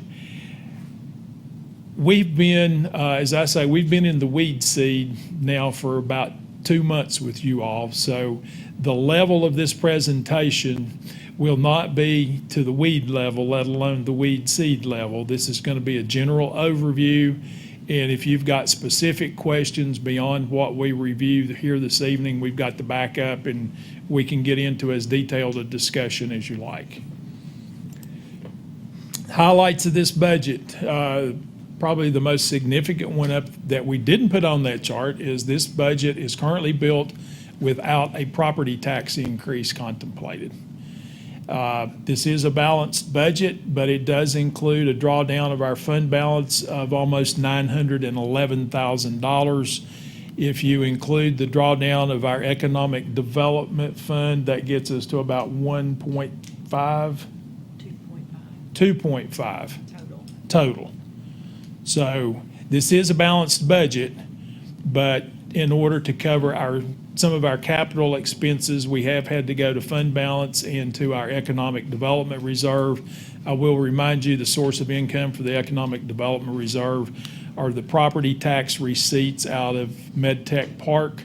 The commission a number of years ago set aside those funds and dedicated it for the purpose of economic development, which allows us to make one-time investments into the local economy. There is a pay plan adjustment of 4% included in this budget. As everyone's aware, our most valuable resource is our employees. We can have the finest equipment and facilities in the world, but if we don't have qualified and educated employees to maintain and operate those facilities, we really don't have a lot. Like most employers across the country, and especially in Northeast Tennessee, we are exceptionally challenged to recruit and retain employees. Over the last 12 to 18 months, we've probably averaged 30 to 35 vacant positions at all times. It's not the same 30 positions, but we're very challenged. We've had a number of people that have declined employment offers with us because of pay.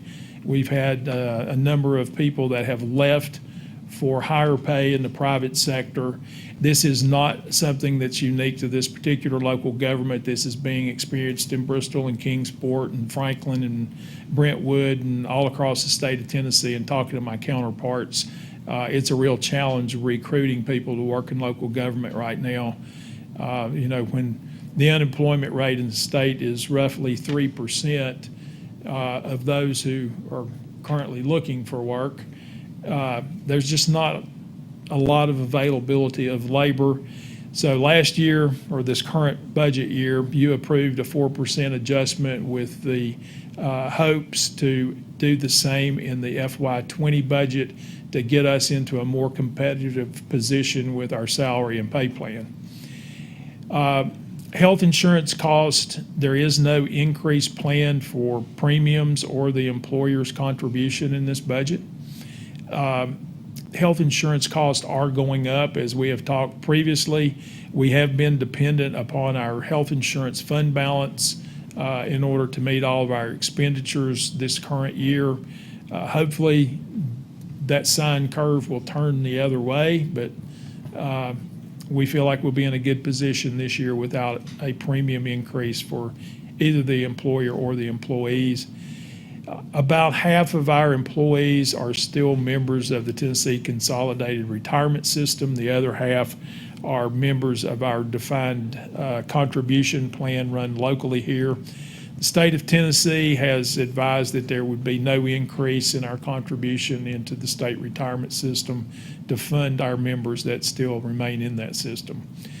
In this particular budget, there is no additional funding for schools planned, although there is an increase in there for the school transportation piece of school funding.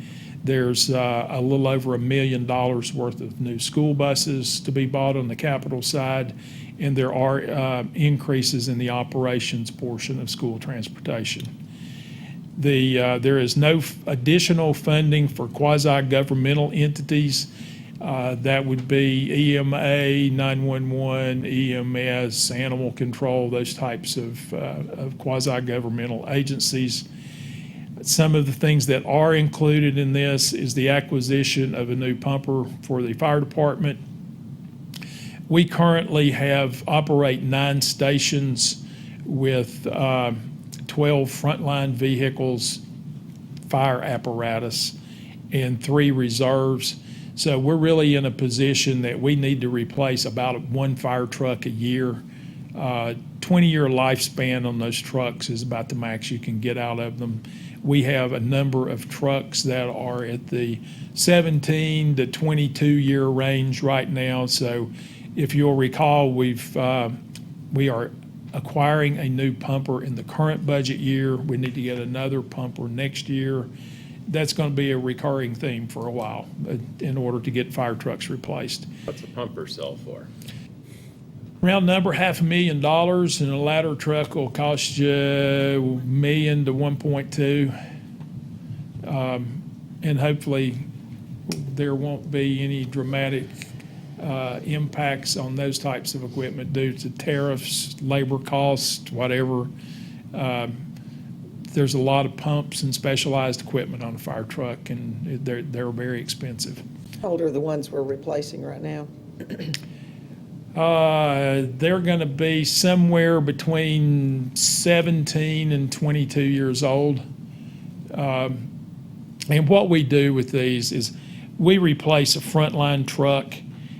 The truck that's being replaced rolls over into a reserve truck, and we actually take out of service one of the reserve trucks. And some of those reserve trucks we're taking out of service are probably 25 years old now. So they're very difficult to get parts for. They're difficult to find people to work on them. And, unfortunately, equipment requires maintenance. They have breakdowns at times, and it's not real common, but with some regularity, we've got a reserve truck running frontline calls. So it's really important that we've got a dependable piece of equipment there at all times. The acquisition of financial software, this is the software that basically is our core backbone of software. That'll be accounts payable, accounts receivable, budget, HR, everything that we do. We are currently in the process of working with GFOA they'll be in next week. They'll be in Monday for a couple of weeks, and the first step in that is they're going to be coming in and evaluating our current processes and make process improvement recommendations to us and process standardization recommendations to prepare us for the installation of new software.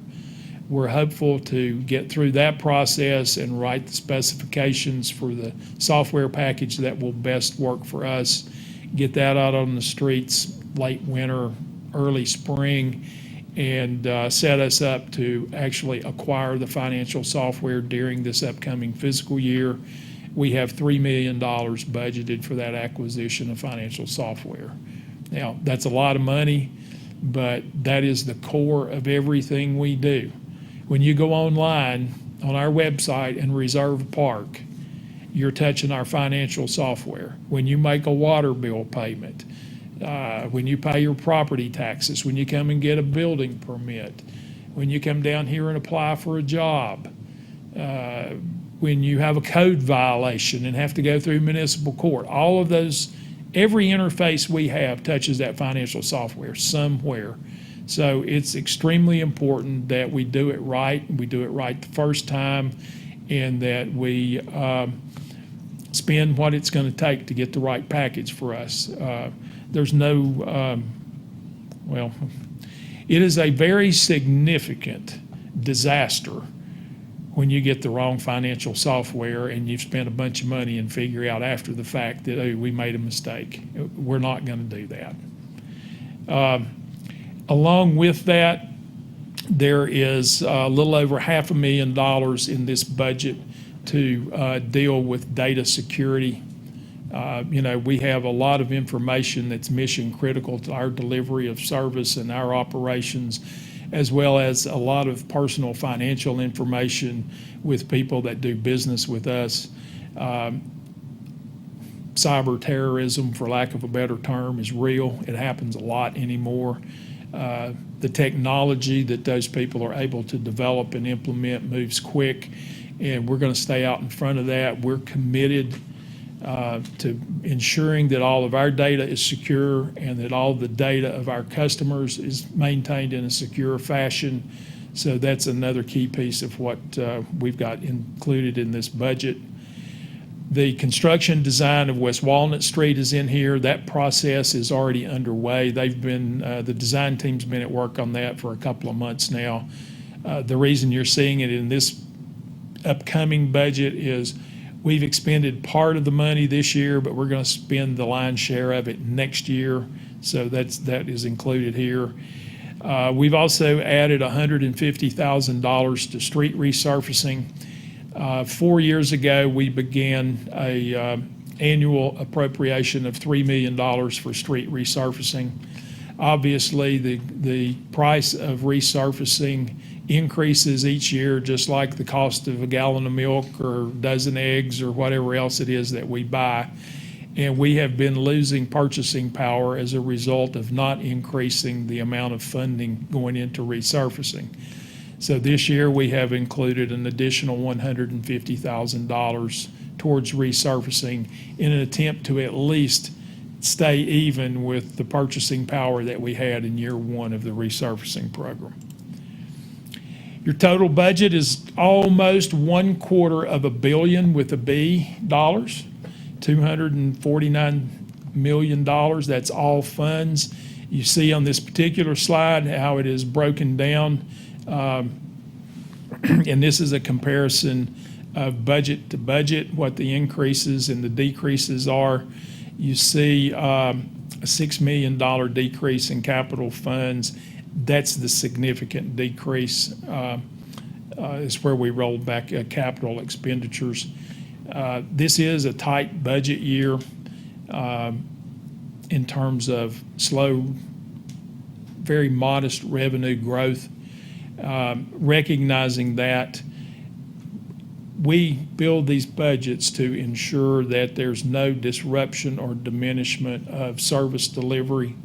So when we look at areas that we need to focus on and either defer or refine scope of, we usually look at capital first because we want to make sure that we still pick up the trash and get the streets swept and all of the core services that we do. So that's the reason you see the big reduction there. We talked about revenue. Out of a $92 million revenue, we're going to see an increase of 0.7% or $600,000 budget to budget.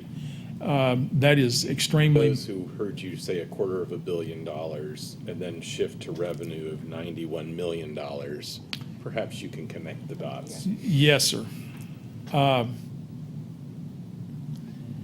Total budget is all funds. That includes schools, that includes school food service, water, sewer, solid waste, mass transit, debt service, capital funds. That's every dollar that we're responsible for spending. When we're so that's the $250 million number that we were talking about. Now we're shifting into talking about general fund. The general fund revenues do not include water, sewer, mass transit, solid waste, the enterprise funds. So this is an extremely modest revenue increase year to year. Typically, we hope to see a 1.5% to 3% increase on an annual basis. So this is cause to pay close attention and to analyze further as to why this is occurring and what we can do, what type of investments we can make to ensure future years have better growth than this. This is not cause for extreme alarm or to jump off the bridge just yet.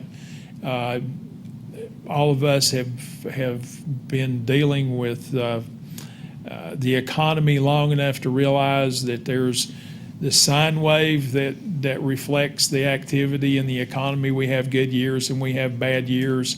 This is just one of those years, I think, that's leveling out. I hope we're not on the cusp of going into a decline, but you know, depending on which magazine or websites you read, there's economists that'll tell you that the economy is getting ready to tank, and there are those that tell you to go spend all your money in the stock market today because it's on its way up and we're all going to be rich in 2 weeks. So I'm not sure who's the better forecaster, but thankfully around here we don't see extreme peaks and valleys. It kind of just wiggles along, and no reason for extreme concern, but we're watching it. This is a breakdown of the variances in your revenue categories for next year.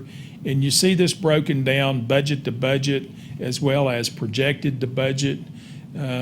Commissioner Calhoun and I kind of prefer that projected to budget because projected tells me pretty much this is where we are, and last year's budget was our best estimate 12 months ago. So as you can see, property taxes is at 1%, sales tax at 1.6 projected to budget. This is pretty much in concert with what you guys are seeing at the county, isn't it, Greg? Yeah, so it's not unique to us. I think this is probably very reflective of what's happening throughout Washington County and Northeast Tennessee.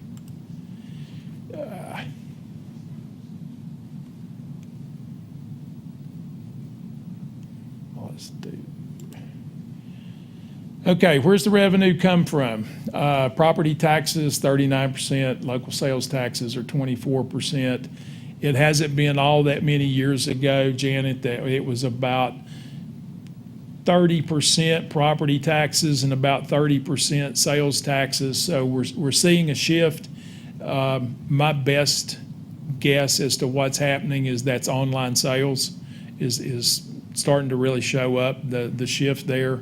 The shift in purchasing habits of people in general, I think, is starting to show up. The rest of those numbers are pretty predictable and about the same as they traditionally are. You're diving down a little deeper in particular. Your property taxes, if you'll recall, in 16 is the year that we did a property tax increase. And since 2010, prior to, we've increased 41% in property taxes. 1% is okay. We really would prefer, again, that 1.5% to 3%. So that's what the history of that. It is what it is. Sales taxes, again, you see the 19 projected numbers and the 20 budget numbers. We're seeing growth. We're not seeing the growth that we have in other years. I bring your attention to 2012. You know, you see a big jump there. The economy was really good. We were on the rebound from the downturn. 15, you see a nice 15, 16, 17, you saw some nice jumps there. There were no tax increases associated with that. That was just natural economic growth.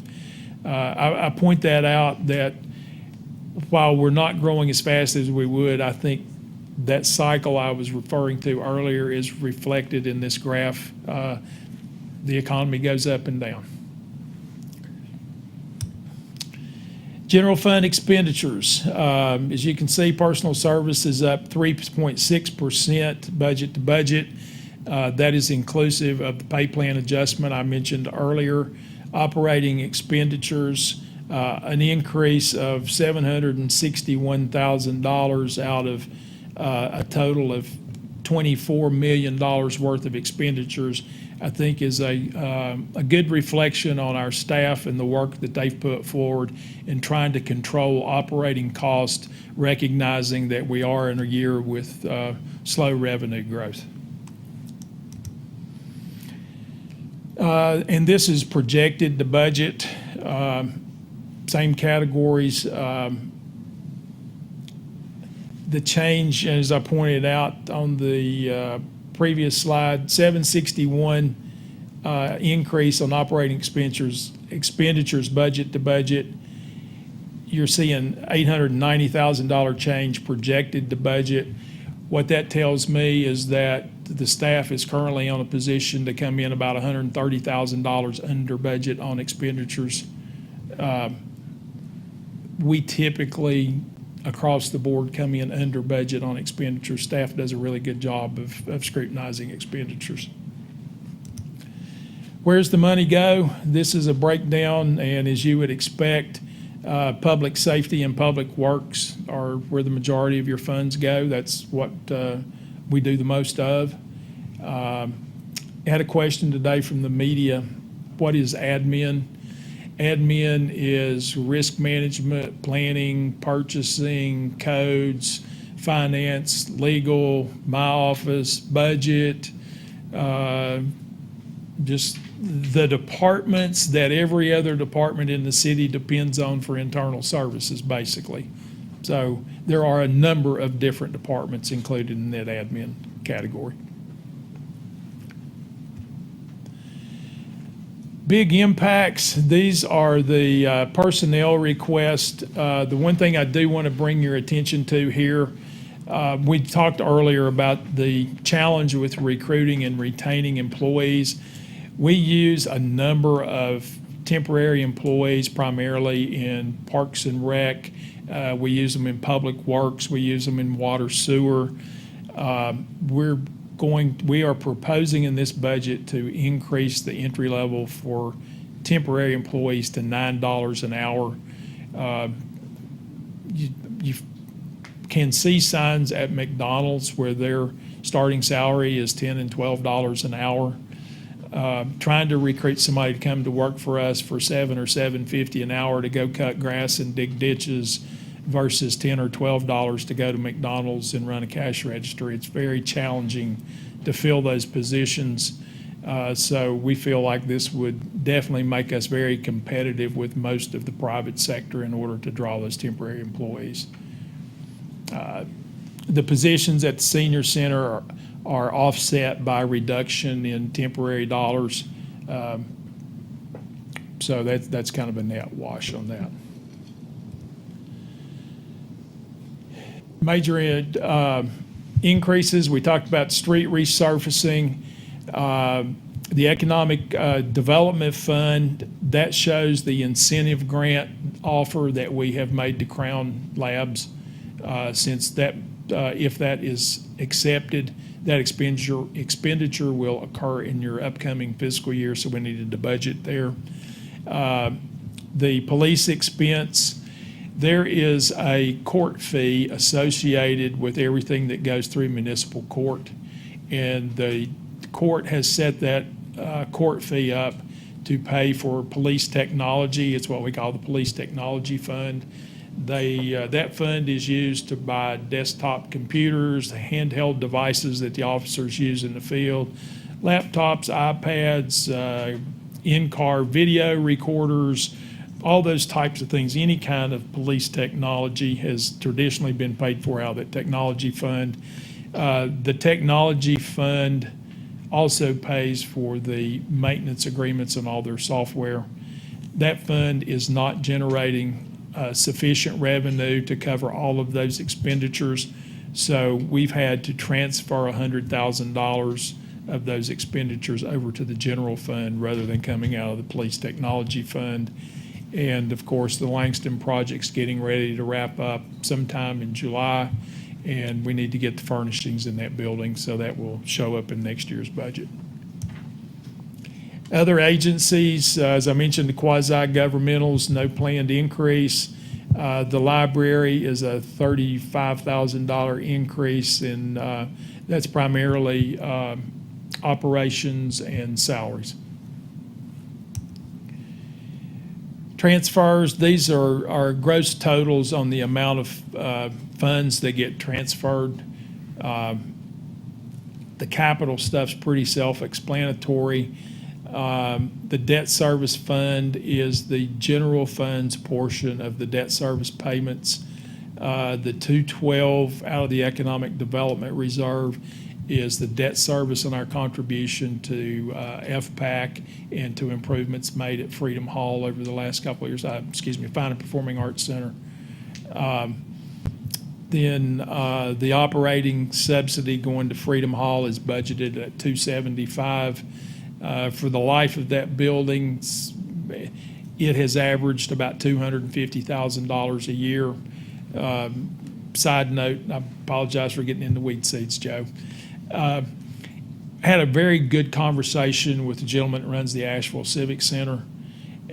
Charlie and I did the other day for an hour and a half or so. He was amazed that that was all of the subsidy that Freedom Hall required. He was of the impression it would be significantly more than $250,000 with what we do up there. So that's an ongoing discussion that we'll talk about in more detail later. The Johnson City School transfer is the operational transfer. That does not include the transfer for student transportation. That's a pie chart by percentages of where your transfers go. Now, be careful how you interpret this. Those percentages are the percentage of the transfers, not the percentage of your revenues or not the percentage of your budget. We are not spending 38% of our budget on debt service. That is 38% of the total amount of transfers we make go to the debt service fund.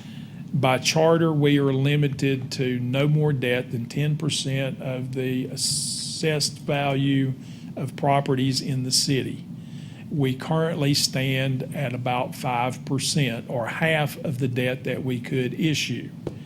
I'm not suggesting that we go debt crazy, because just because you can issue it doesn't necessarily mean you can pay for the debt service. So just as a point of reference. Funding to the schools, this shows the blue is what is the maintenance of effort piece. The orange or the red, brown, whatever color that is, shows the student transportation cost in combination with the operating transfer. And as you can see, the 19 projected and the 20 budget numbers are the same. We talked about all of this previously. I guess what we didn't talk about, we are going to be buying 13 school buses this year. That's a little over $1 million worth of school buses. The age of those buses is what's driving the majority of those replacements. We will be replacing 11 police vehicles as informational purposes. The pursuit vehicles available are pretty much limited to SUVs or the Dodge Charger. We've tried a couple of Chargers. The maintenance costs were extraordinary on those vehicles. So probably what you will see our officers moving to will be a Ford SUV of some sort. It's the same platform as the Taurus, which we've been buying the last 4 or 5 years. I think the difference is maybe an inch higher up off the ground, but there are a number of other agencies using that vehicle and had very good luck with it. The public works equipment is funded at a significantly lower level than we strive to fund on an annual basis. One of the things that's really driving that is the fact that we're spending $1 million on school buses. Traditionally, we're spending in the $500,000 or $600,000 range on an annual basis for school buses. This just is one of those extraordinary points in the cycle. So we have cut back on the dollar value of the public works equipment. Yes, ma'am. On these new buses, will we be getting the cameras? I think the state was funding some cameras for school buses. There are no cameras on the buses, no, ma'am. Not inside, but I think out the external cameras. And I think there was some state funding for that. I wish EJ was here. I'm not sure that the funding piece of that got approved. Okay. Let me double check on it. You're talking about the legislation this year. I thought it didn't pass. I don't think that passed. I think that the bill was modified to where they enhanced the penalty for passing a stopped school bus, but I don't think that they funded any of the cameras. Yes, ma'am. There's a list of capital projects that we're looking at funding this year.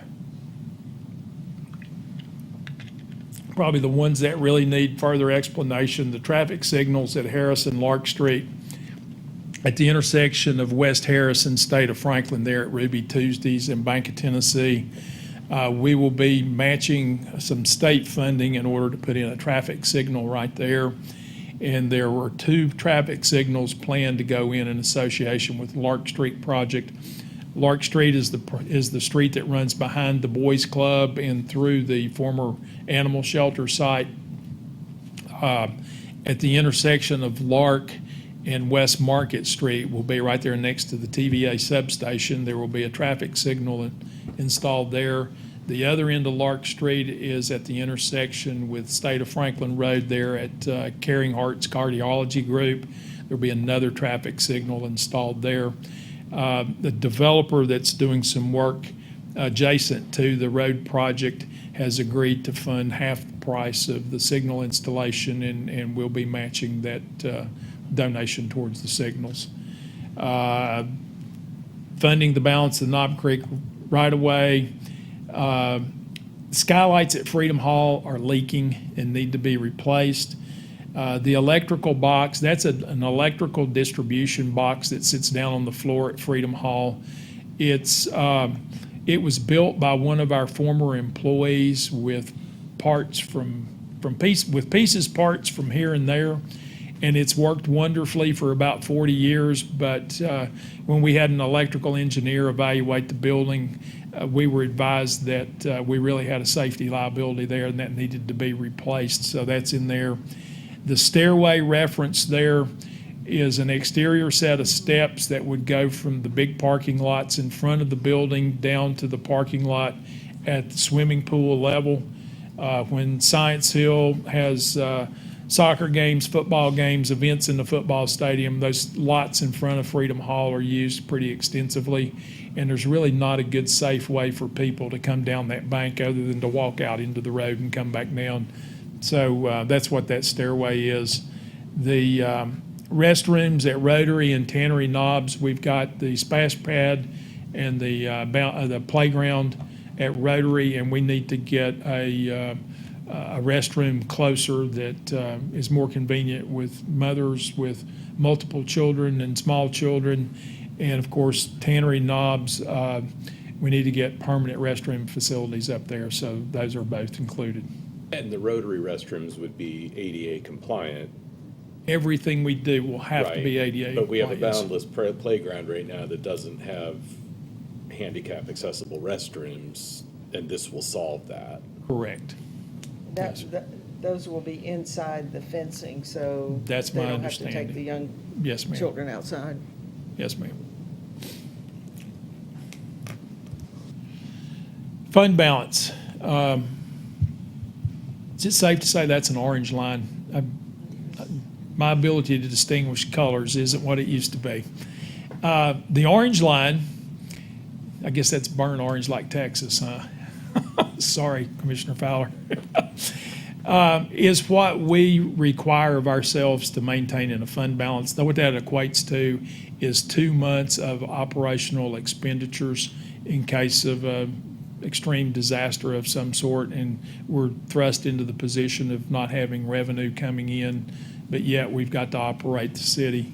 The green line reflects the total amount of fund balance, including all funds available. As you can see, it, like the economy, goes up and down.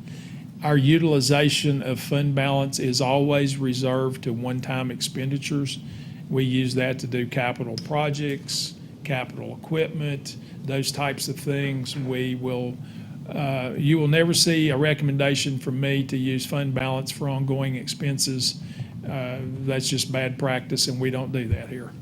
So this reflects the fact that we plan for and will spend down fund balance in the current fiscal year, and we will do the same thing next year in 2020. One of the significant accomplishments in the last year or so is we were upgraded to a AA rating by all 3 rating agencies. This was a pretty significant driver in that. Having said that, there's the follow-up comment from all 3 agencies is you really need to get your fund balance bigger than it is. So that's kind of a balancing act there. We would certainly like to have more. There are a wide range of fund balance policies. I know of at least one city, maybe 2 cities in the state of Tennessee, that their fund balance exceeds their annual budget. Those are pretty extreme cases, and there are a number of cities that will have a 25% fund balance. Ours is, what's 2 months, 17%? Yeah, 16 2/3. I think the state of Tennessee has a more stringent than we do. And they pride Not surprising. themselves and we benefit from their strength as well. Right.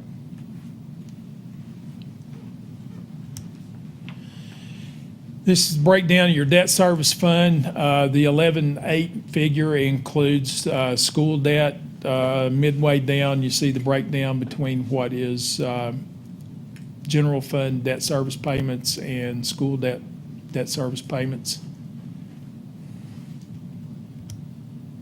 And this is a breakdown of source and of all your debt service payments for the last 7 years. Thank you. You're welcome. Oh, I'm sorry. Thank you. Thank you very much. That's an overview of your budget. I would draw your attention to your budget ordinance that goes into great detail in terms of the schedules attached to that. It is a complete listing of all of the capital equipment, all of the capital projects that are included in this budget. And I did not include on these slides one piece of capital that is in this budget, and that is replacement of the radios that our public safety officers use. That's a $2.4 million expense that will be covered with the issuance of bonds. That will get all of our radios replaced. The reason for that is that Motorola will no longer service those radios nor supply parts for them effective December. Is that right, Carl? Effective December, we can't get parts or work on those radios. So we're hoping to have the new radios purchased by December. If for some reason we can't, Motor Transport feels we've got enough spares that we can rob pieces, parts, and keep them going for a couple of months past December. But that's a real significant replacement piece. The budgets for the other funds are included in your budget ordinance. The water, sewer, solid waste funds, mass transit funds, all those are balanced. And I'd be glad to answer any questions you have or provide further detail. See, Superintendent Barnett is here, and Mr. Matherly with 911. We will let you come up and speak if you like, or... Mayor? Yes. Just as a formality, can I get you to open public hearing? Yes. This does require public hearing on first reading. I will open public hearing. Anyone who would like to come up and speak, please state your name and address. Did you have? Oh, I thought you were saying something. Steve Barnett, Superintendent, Johnson City Schools. Thank you. 1520 Robin Hood Lane. Proud resident. We're glad to have you. I'm glad to be here, and I appreciate the time. All right, there we go.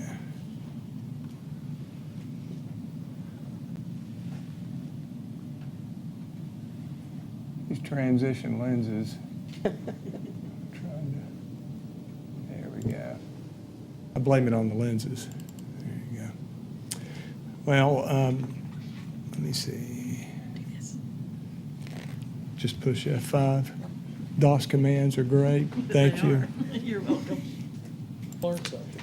Well, this is our budget in short form. I did not bring the presentation we worked on in the workshop. So, mission of Johnson City Schools is to enable all students to achieve excellence, and feel like we've been doing a great job with that. But it's ongoing work, ongoing evaluation, and hiring of great teachers who are committed to students.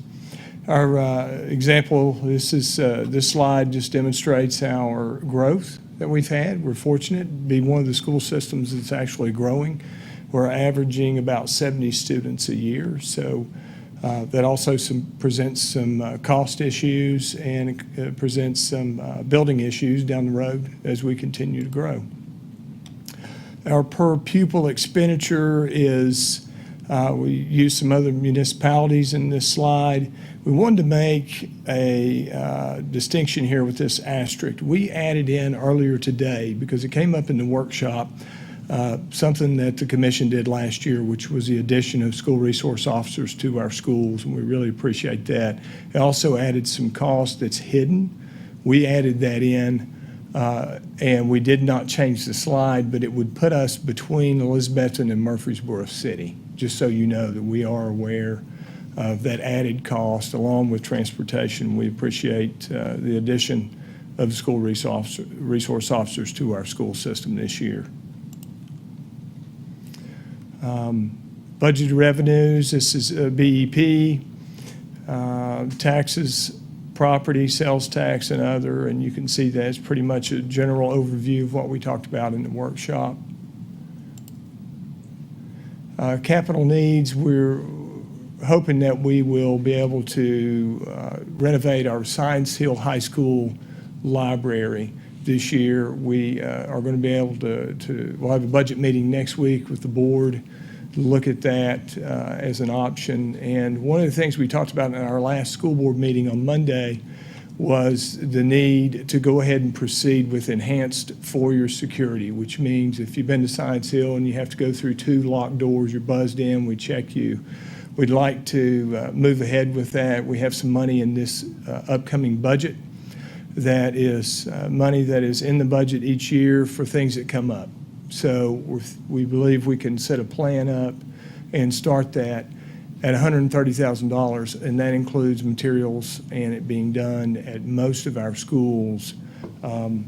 Joe Barnes and our maintenance department are just amazing in the quality of work, professionalism, and feel like Joe worked on this number. We visited each school, feel like we can do 9 of our 11 schools for that cost. There are a couple of schools that have different types of entryways, and I talked about that a little bit today in Washington County to Hugh Committee. Just if you've been to Mountain View School has a huge four-year entrance. It's going to take some design, probably some architecture, to look at that and figure out how to help us. But if you go to a school like Lake Ridge and you walk in, you see there's a natural area where you can add a wall, add that added security for our schools.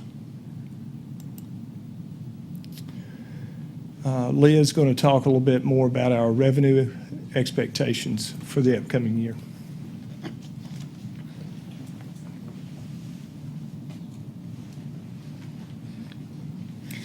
Our BEP funding from the state, we've gotten our estimates, and it's going to increase approximately over $1.5 million. You know, that's our major funding source. Looking at local option sales tax and property tax, where we project to be this year, we're budgeting for 1% increase over projections in sales tax. Our property tax is above what we collected last year, but it is coming below what we budgeted. So when we do a projection from what budget for what we're projecting, we need to see a decrease in that budget. Tuition keeps growing. We have more students coming in. RT reimbursement, that is just where we've had staffing changes. We're getting increase from the federal government for that. And then when we've implemented the Chromebooks this year, there is a rental fee from students. That's what approximately we collected this year. So we look to see that again.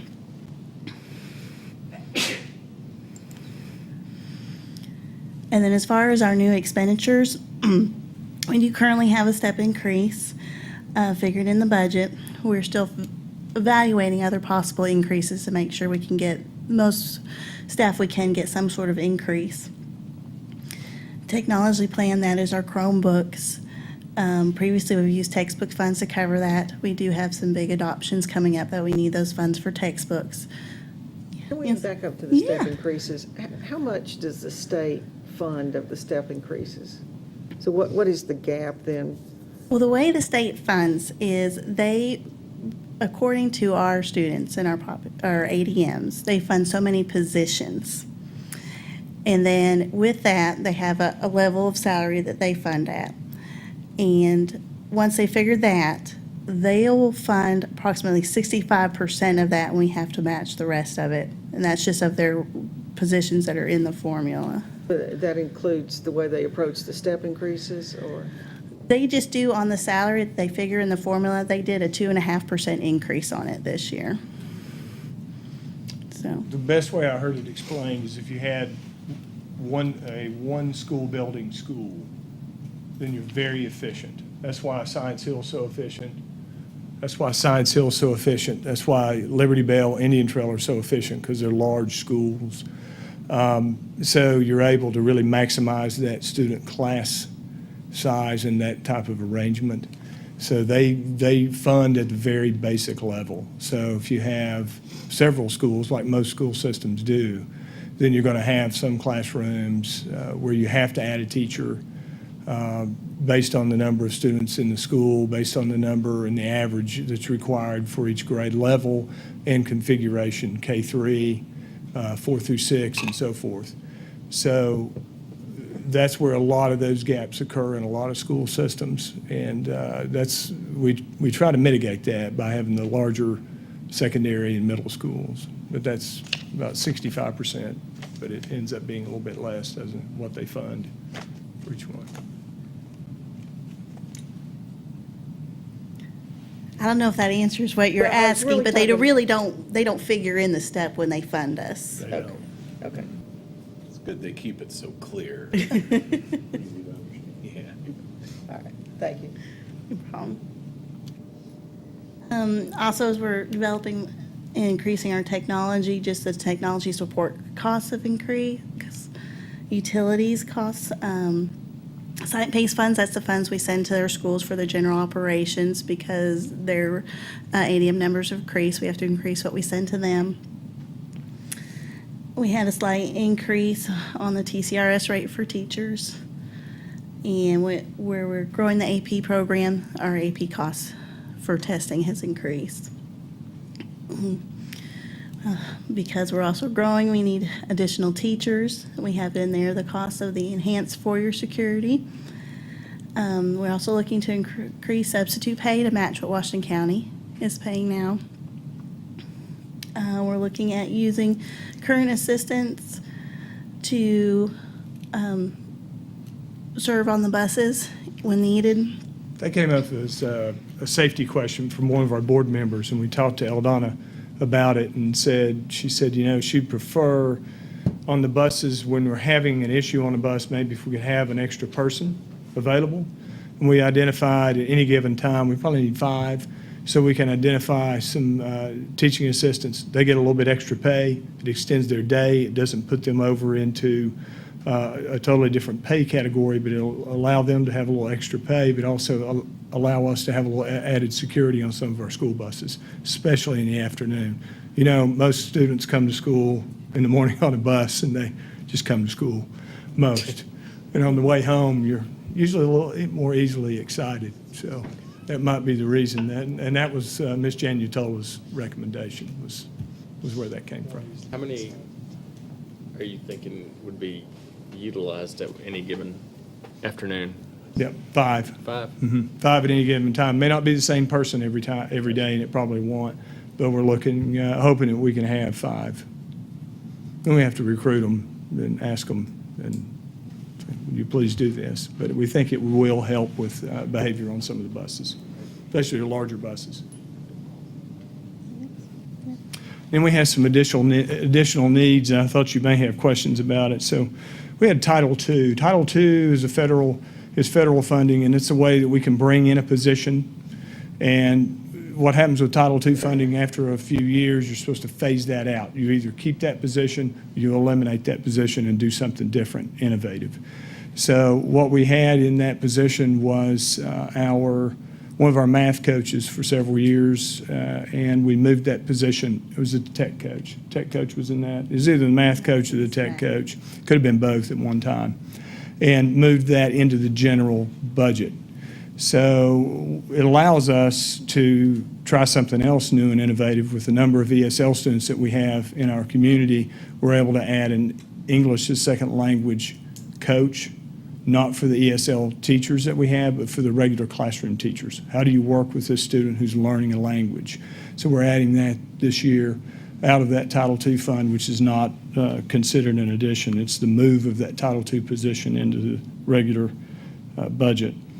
And we had to add an tech position because the way we're funded, all of our numbers are ADM and ADA, average daily membership, average daily attendance, all go to the State Department. It has to be correct. It has to be done on a daily basis. And the school system our size usually has 2 people doing that. So we finally are going to have to add that position, and we've got that in the budget as well. So that's the beef of those additions. So do you have any questions of us? FOIA security, would a Yes. school like Fairmont be subject to additional FOIA security? Fairmont is already has it. Right, They're okay. they're in good shape. Science Hill is an interesting, we have it at CTE. We have it at the main office, but which is confusing. A lot of people still go to the attendance office. So the attendance office at Science Hill is another area that was cut. When we made the additions, that was one of the budget cuts at Science Hill. So we're looking to figure out a way to have a double entrance at that attendance office. That's where a lot of students come and go during the day. And there's Cherokee. If you've been into Cherokee, it has an interesting, you're right at that front hallway when you walk in. So that's another one we're going to probably have to have some help figuring out what to do there. Dr. Barnett, you may have mentioned it, or it may have been mentioned, but the technology plan, I remember we've used textbook funds. Is this a one-time occurrence that it will not be used? No, we felt like it was necessary to put it in our budget. It's an ongoing expense, and we have used fund balance to fund this. We've used textbook money to fund it, and we felt like it was more appropriate to put it in our budget. It's 2020. The technology is just part of their instructions, what teachers do, and a good amount of what you see, the increase in technology support costs and technology is just going to be ongoing costs for a school system. accounting for that in the BEP formula to add more funding for technology? I don't think I so. have not heard any word of additional. No. And I'd really avoid trying to sound petty, but you do know we're doing all of our testing on pencil and paper next year. It'll work. Then we'll get it right, yeah. So then it'll all be smooth after that.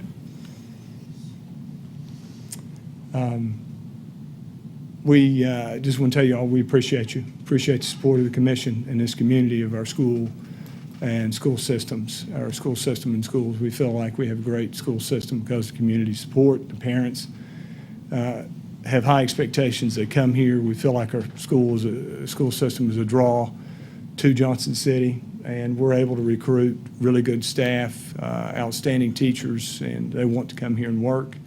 And we have a great environment for our teachers, our staff members, but mostly for our students. We appreciate the support. Commissioners, anybody have any other questions or comments? Got one, and you may not respond to it, but I think you went and visited with the county commission or the health and education. Had a great visit with the Hugh Committee this morning. Just talked to them about our capital needs as a school system.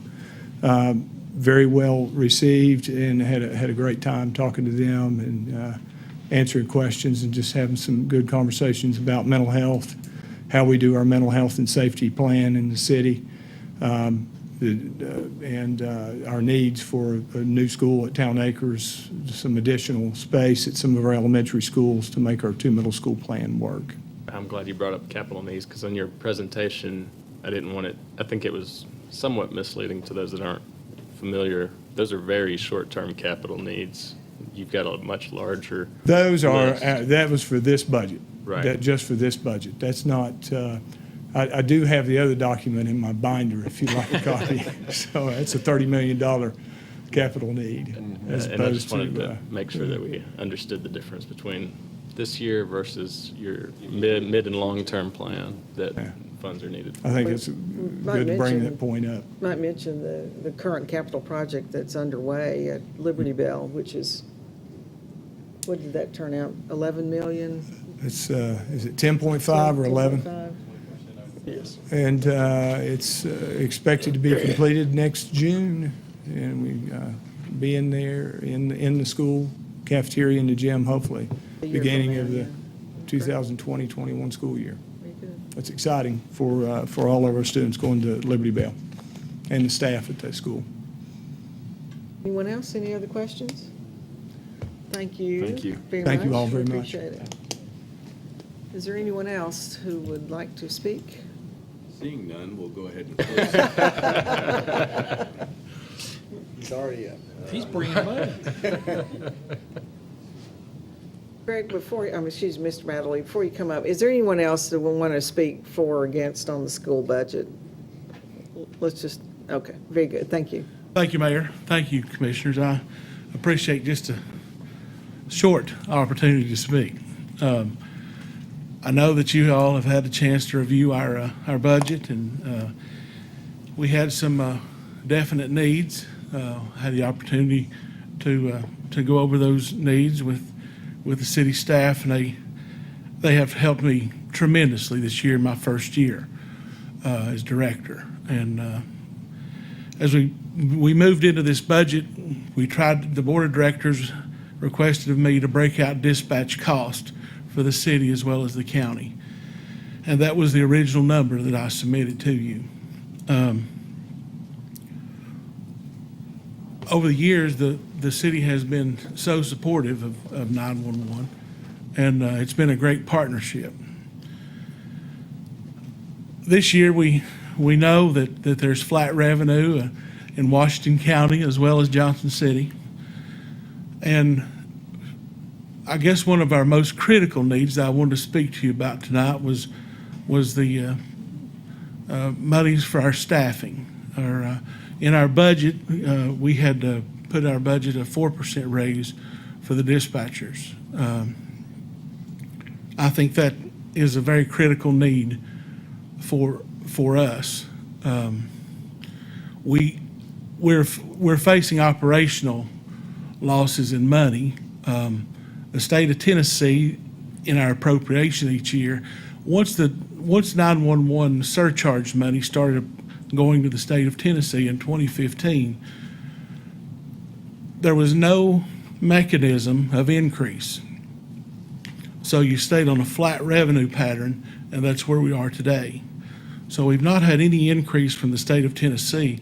Matter of fact, this year we will actually take a $52,000 cut because we'll be moving on to the state's hosted controller system.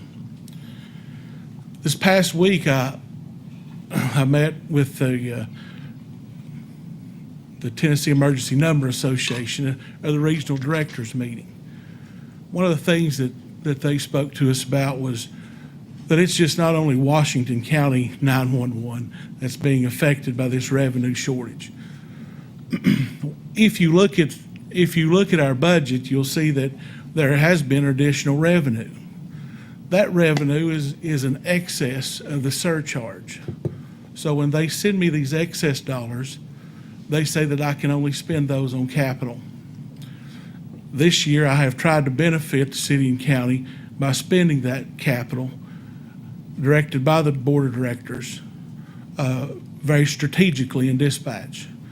This year, we're actually investing $199,000 on radio consoles that are required for the new dispatchers that you all invested in last year. As well as the city and county will have to purchase new radios. We'll have to fund that with our capital for our district as well. So capital purchases, I have worked very hard. The district has over the years to be able to fund capital. Our biggest problem is operations. We are limited in operations dollars that we receive from the state of Tennessee. Being unable to spend any capital or excess money that they send us, we haven't had any operational dollars for, say, to go back in our budget since 2015. The city and county, fortunately, has stepped up and been able to fund us proportionately to that point. So I guess I have a critical need of some operational dollars this evening. No, not before I leave. Just say Just, yes. Just tell them yes. Yeah, just send them right along.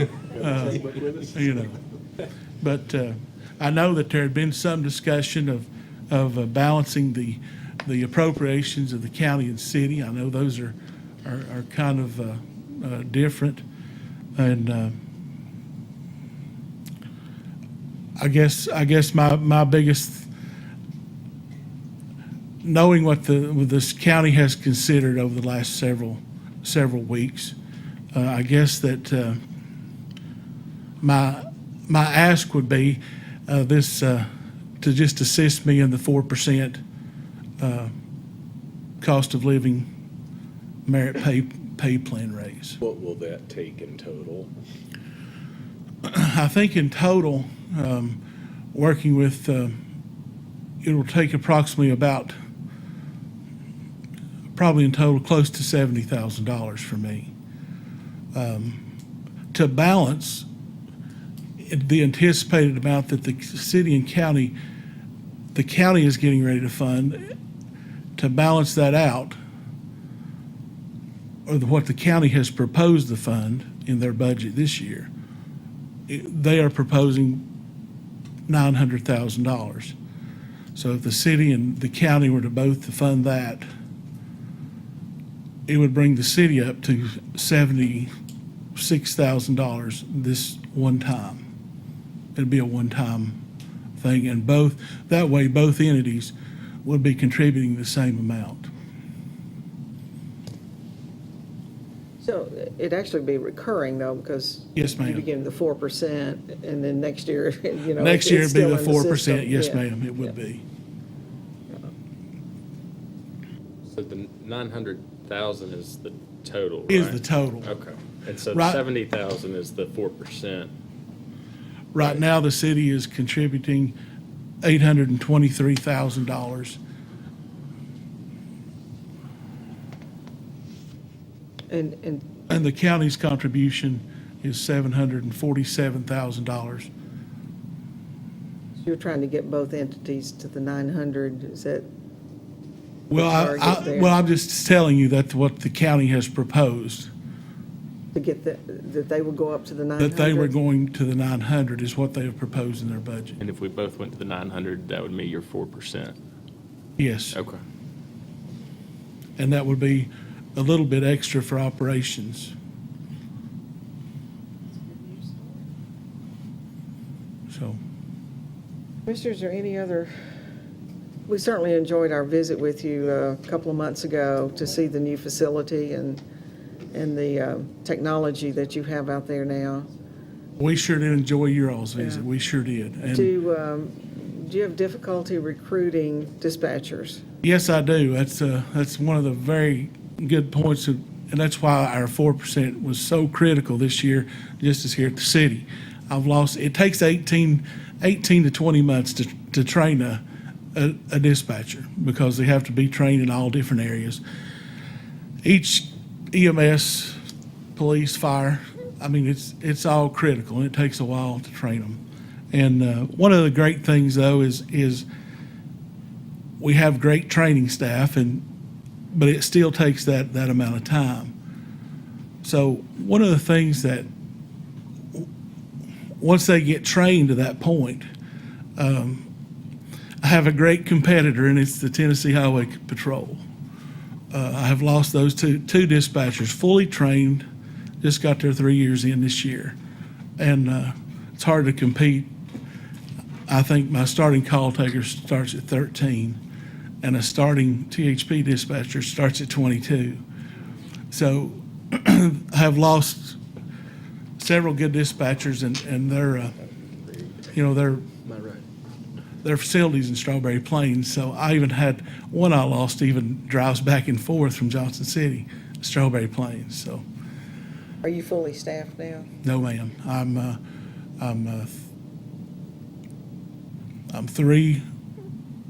4 short today after losing one the other day to THP. So I am hiring. I figured after going out there, I'd last about a month, maybe. It's been a great experience at 911. I really enjoyed it. Great staff, and those guys really work hard. They sure do. Well, we appreciate it so much. Are there Thank any you other all questions of so much. Mr. Matherly? We will. Anything else? All right. All right. Thank you. Greg. Appreciate your time, too. Thank you. Thank you. Is there anyone else who would like to speak for or against the budget proposal that we are considering on first reading? Okay, seeing no one, I'll close the public hearing. Okay. Laura, if I may, Mayor, Laura has started the amendment spreadsheet based on conversations we had Monday evening. And after the presentation and the comments this evening, you may have further adjustments you want to make to the budget. So for the benefit of Commissioner Calhoun and Commissioner Hunter, what we do is you've got the budget ordinance before you in a balanced manner, and any changes that you want to make, Laura prepares this spreadsheet so we can track what changes you want to make, and then whatever adjustments you make, we'll go back and figure out where to make offsetting cuts to fund whatever you want to add to the budget. And I'm assuming you'll want to make additions rather than subtractions. And then when you consider the budget ordinance on second reading next Thursday morning at 9 o'clock, the amendments that you make tonight will be included in that ordinance that you'll see then. So you'll pick up with the amended budget rather than the budget ordinance as it is in its current form. Okay, so real quickly, the first two for the two school funds, food services and federal projects, those are just updated estimates that Leah provided, so that's kind of housekeeping. The next three line items are things that we talked about on Monday evening. This is making the adjustment and adding the funding for the video board at the football stadium. That's a new PEP debt issue, so that's the funding source. Did the price you shared with us today, was that different from, it was like considerably different? All right, here we go in the weed seeds. Was Sorry. it like Yeah, 225? yeah, it's a lot less. 200, hang on a second here.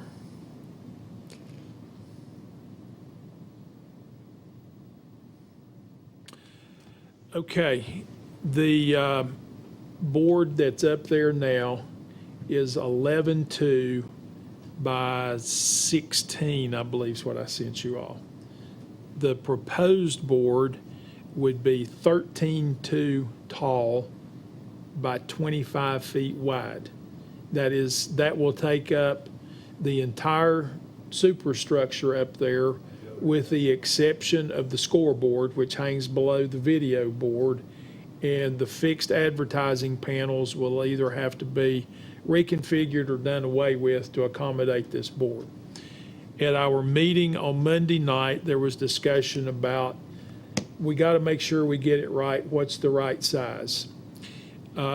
Representatives from CHA, which designed the stadium and have done football stadiums from Alabama to USC to probably, and they did the Elizabethton Stadium. So they've got a wide basis of knowledge to choose or to work from. Ed said there is no magic formula for sizing video boards that he's aware of. That typically what happens at most stadiums is it's however much money is left over after the stadium gets built is how much money they spend on a video board. That's typically how those things happen. So I was asked to find out how big's the football or the video board at ETSU. The video board at ETSU is 45 feet wide and 28 feet tall, and it had a cost of $750,000. So that'll give you some reference point as to size and cost. And again, what we're talking about, I think, is 13.2 by 25. So it's twice as wide, just about twice as wide and 2 feet taller than what's up there. And the price of that all in by the time we have structural analysis done and all the other things going to be involved with it will be about $200,000. For the ETSU size? No, for the For the mid-size. that will fit on the structural steel. To go anything bigger than 13.2 by 25 would involve either relocating the scoreboard and using the existing superstructure or installing totally new superstructure to accommodate a bigger board in conjunction with the scoreboard. So do we need to change that number now? I would recommend that you change that number to 200. And that's a quote that Keith sent me yesterday. It's So we're getting 2 more feet top to bottom. and Double the width. Almost double Right. the width.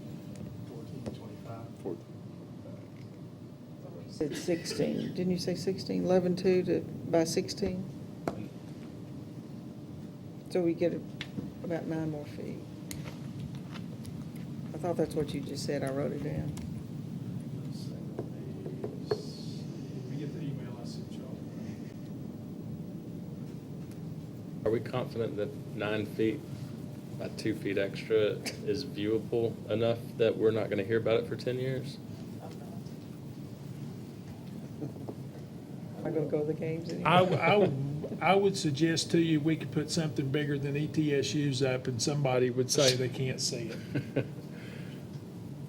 I mean, the existing board is 11 feet 2 inches by 16 feet 6 inches. and the proposed board would be 13 feet 2 inches tall by 25 feet wide. So you're going to gain 9 feet in width and 2 feet in height. You're buying the board you can afford, not the board you want.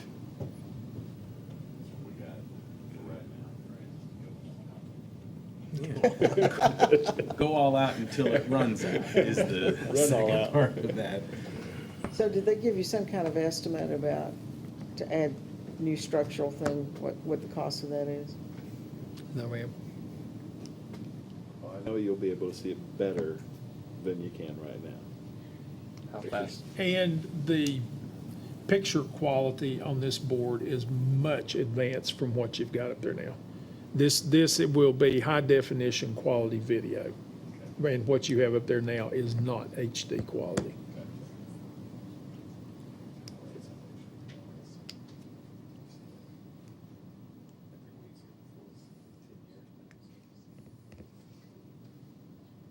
You know where this is going, where it should go? You take an HD camera and record it. Other than you folks on the sideline, everybody up there's looking at their phone at the football game. Need to just stream it to the phones. I mean, that's a really affordable answer, and I will probably end up there one of these days. So I wish I could answer your question about superstructure.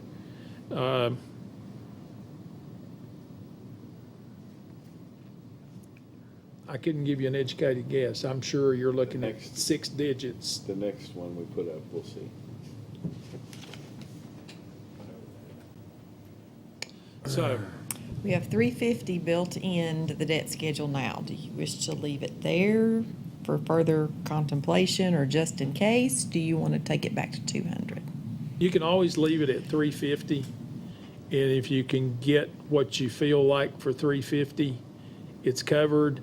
And if you feel like the board I just described is your best bet, just because it's in the budget doesn't mean you're obligated to spend it. This money would not be able to be transitioned to operational.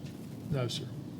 So I would suggest consideration that we may look at the balance to go on the library renovation. So leave it at 350.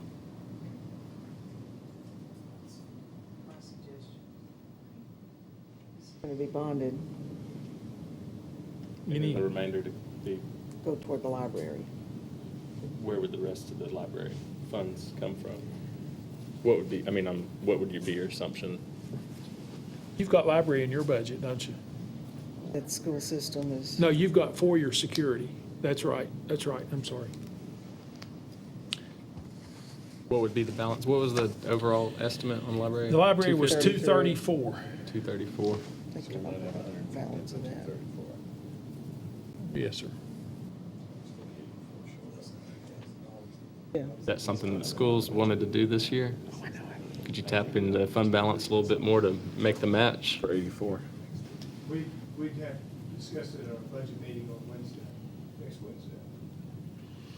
That might be helpful. I mean, our second reading is next Thursday. Perhaps the way ahead, because we still have quite a bit on our agenda yet to cover, would be to approve this as it's currently stated at first reading.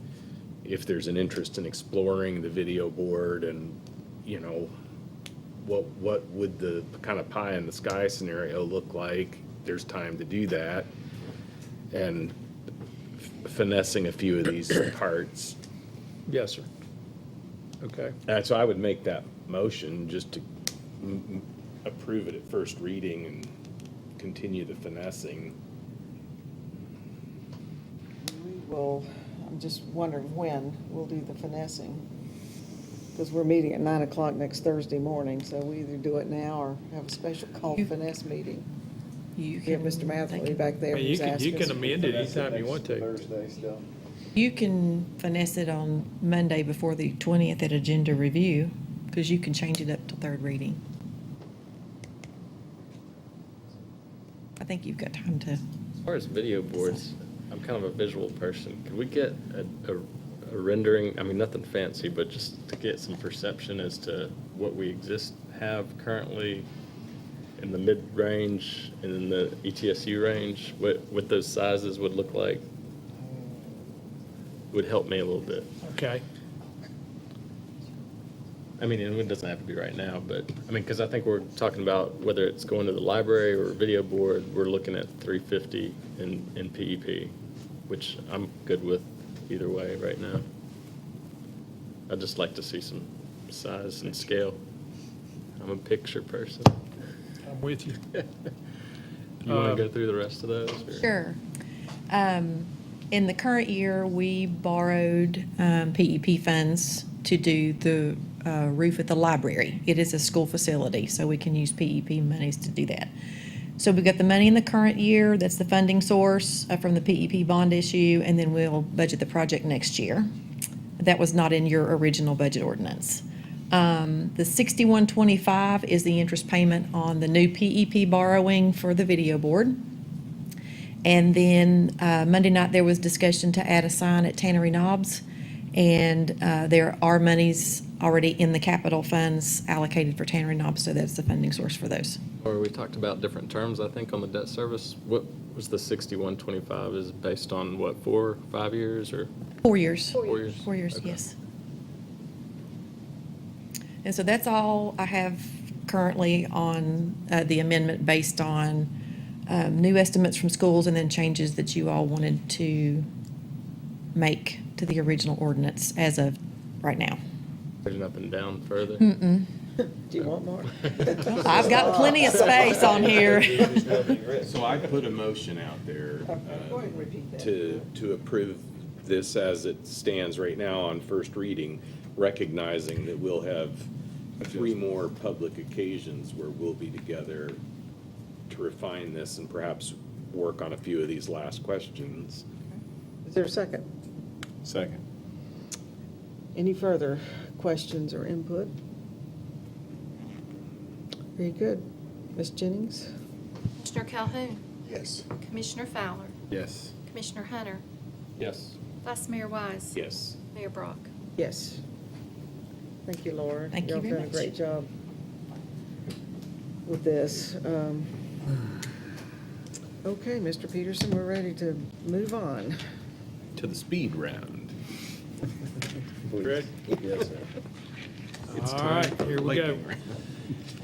Ordinance 4695-19 is an ordinance dealing with small cell wireless communications facilities. We would request that you defer this to a future meeting. So moved. Second. What's going to even motion that one? Any other discussion? Anybody dying to get into this tonight? Ms. Jennings? Commissioner Calhoun, Yes. Commissioner Fowler, Yes. Commissioner Hunter, Yes. Vice Mayor Wise. Yes. Mayor Brock. Yes.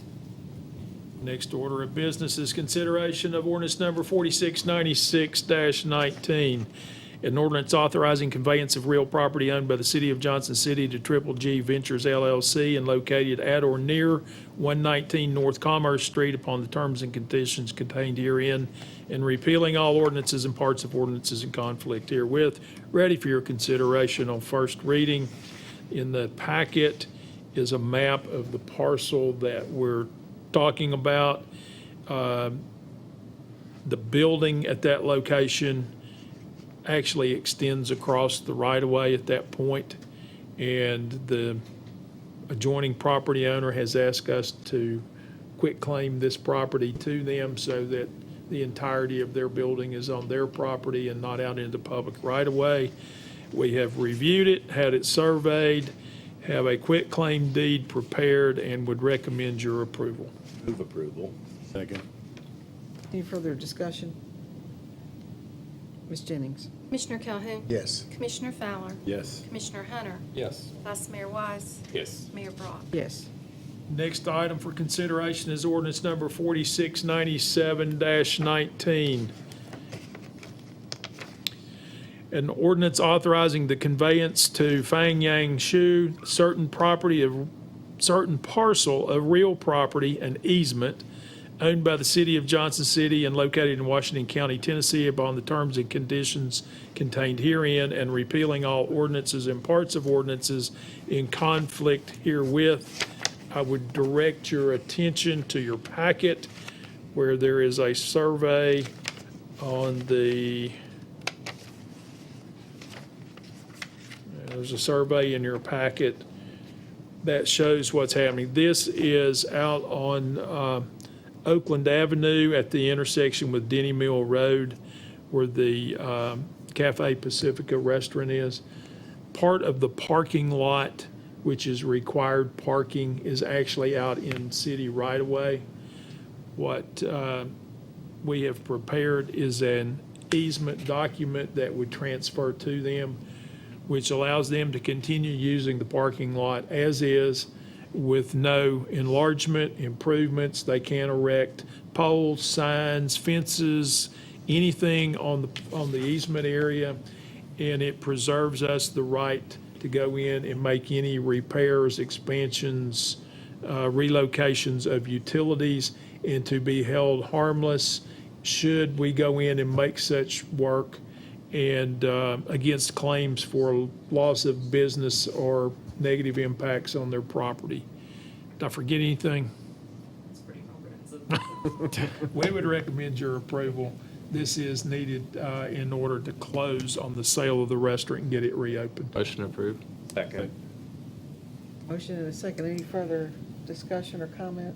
I've been out there, and there's really not anything else they can do with it anyway, where it's located, so. Ms. Exciting Jennings? stuff.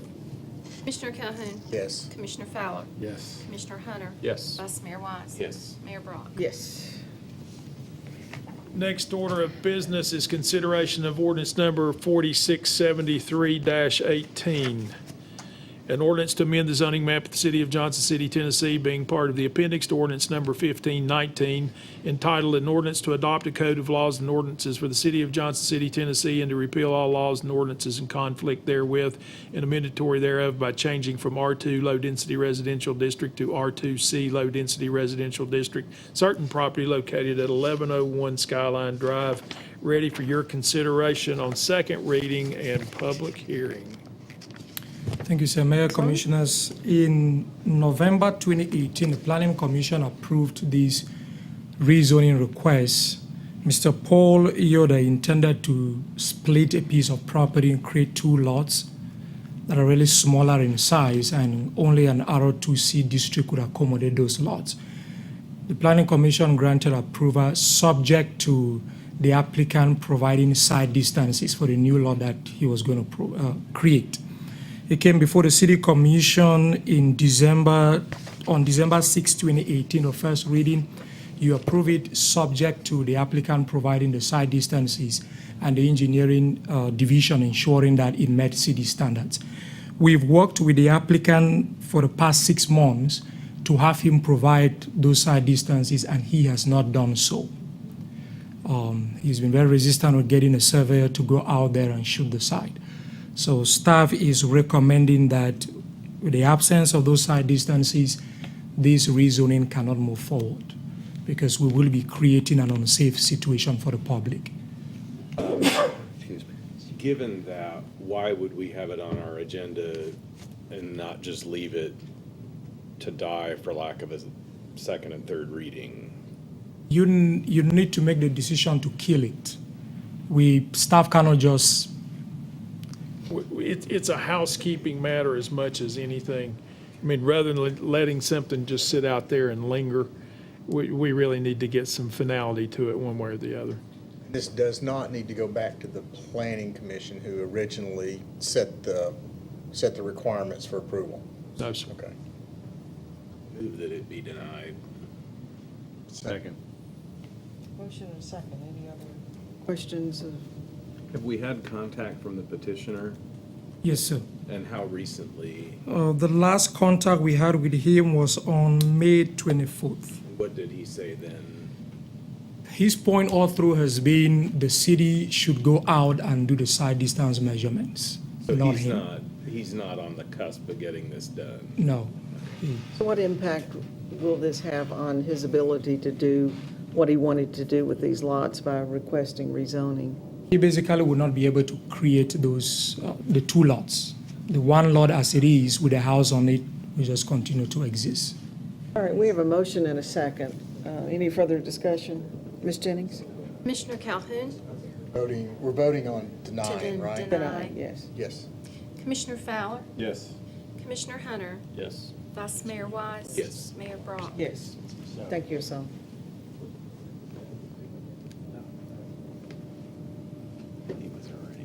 Okay, your next order of business is consideration of ordinance number 4690-19, an ordinance to amend the fiscal year 2019 budget passed by ordinance 4660-18. This is ready for your consideration on second reading. And what this does is it just amends your fiscal year budget that you're in now. Move for approval. Second.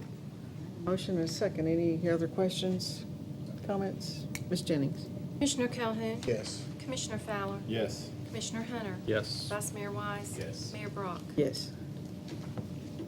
Next order of business is consideration of resolution dealing with 519 Claude Simmons Road. A resolution to annex certain property located within the 10th Civil District of Washington County, Tennessee, adjoining the present corporate boundaries of the city of Johnson City, Tennessee, and to incorporate the same within the corporate boundaries of the city of Johnson City, Tennessee. Said property being known as the Naduku annexation to zone said property R2 low-density residential as described herein, and to amend the zoning map of the city of Johnson City, Tennessee accordingly, being a part of the appendix to ordinance number 1519, ready for your consideration on third and final reading. Mayor Commissioners, the applicant, Dr. Nduku, who requested that this property be annexed into the city. He maintains that request. You approved it on first and second reading. Your intent is to create a 17 lots subdivision on this piece of property. Staff completed the fiscal impact analysis. It is positive $75,000 recurring every year. The Planning Commission recommended on April 9 that this property be annexed into the city. Move approval. Second. Motion and a second. Any further comments? Ms. Jennings? Commissioner Calhoun, Yes. Commissioner Fowler, Yes. Commissioner Hunter, Yes. Vice Mayor Wise. Yes. And Mayor Brock. Yes. Next is ordinance number 4688-19.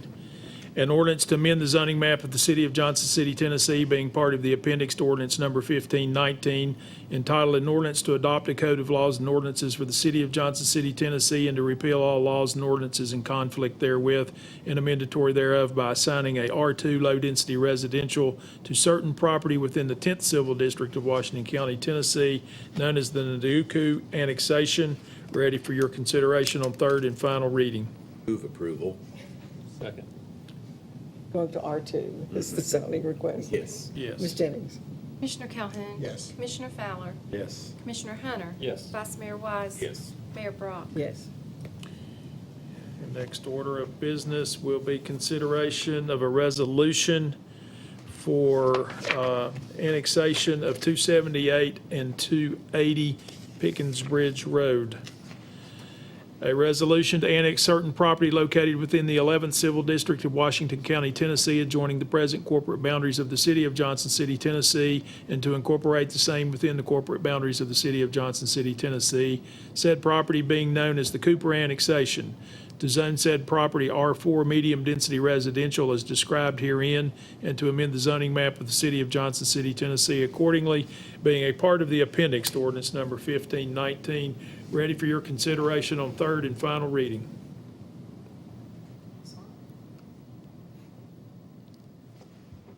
Mayor Commissioners, this is a request from the property owner to annex these two lots into the city.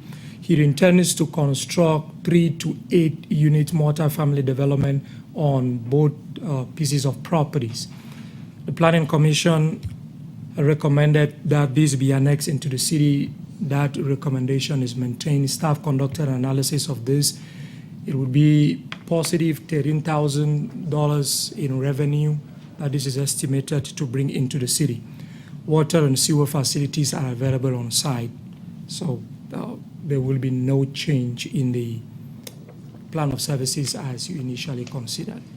Staff recommends approval. Motion approved. Second. Motion and a second. Any further discussion? Ms. Jennings? Commissioner Calhoun? Yes. Commissioner Fowler? Yes. Commissioner Hunter? Yeah. Vice Mayor Wise? Yes. Mayor Brock? Yes.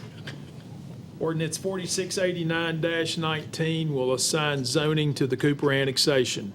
An ordinance to amend the zoning map of the city of Johnson City, Tennessee, being part of the appendix to ordinance number 1519, entitled an ordinance to adopt a code of laws and ordinances for the city of Johnson City, Tennessee, and to repeal all laws and ordinances in conflict therewith and amendatory thereof by assigning a R4 medium-density residential to certain property within the 11th Civil District of Washington County, Tennessee, known as the Cooper annexation, ready for your consideration on third and final reading.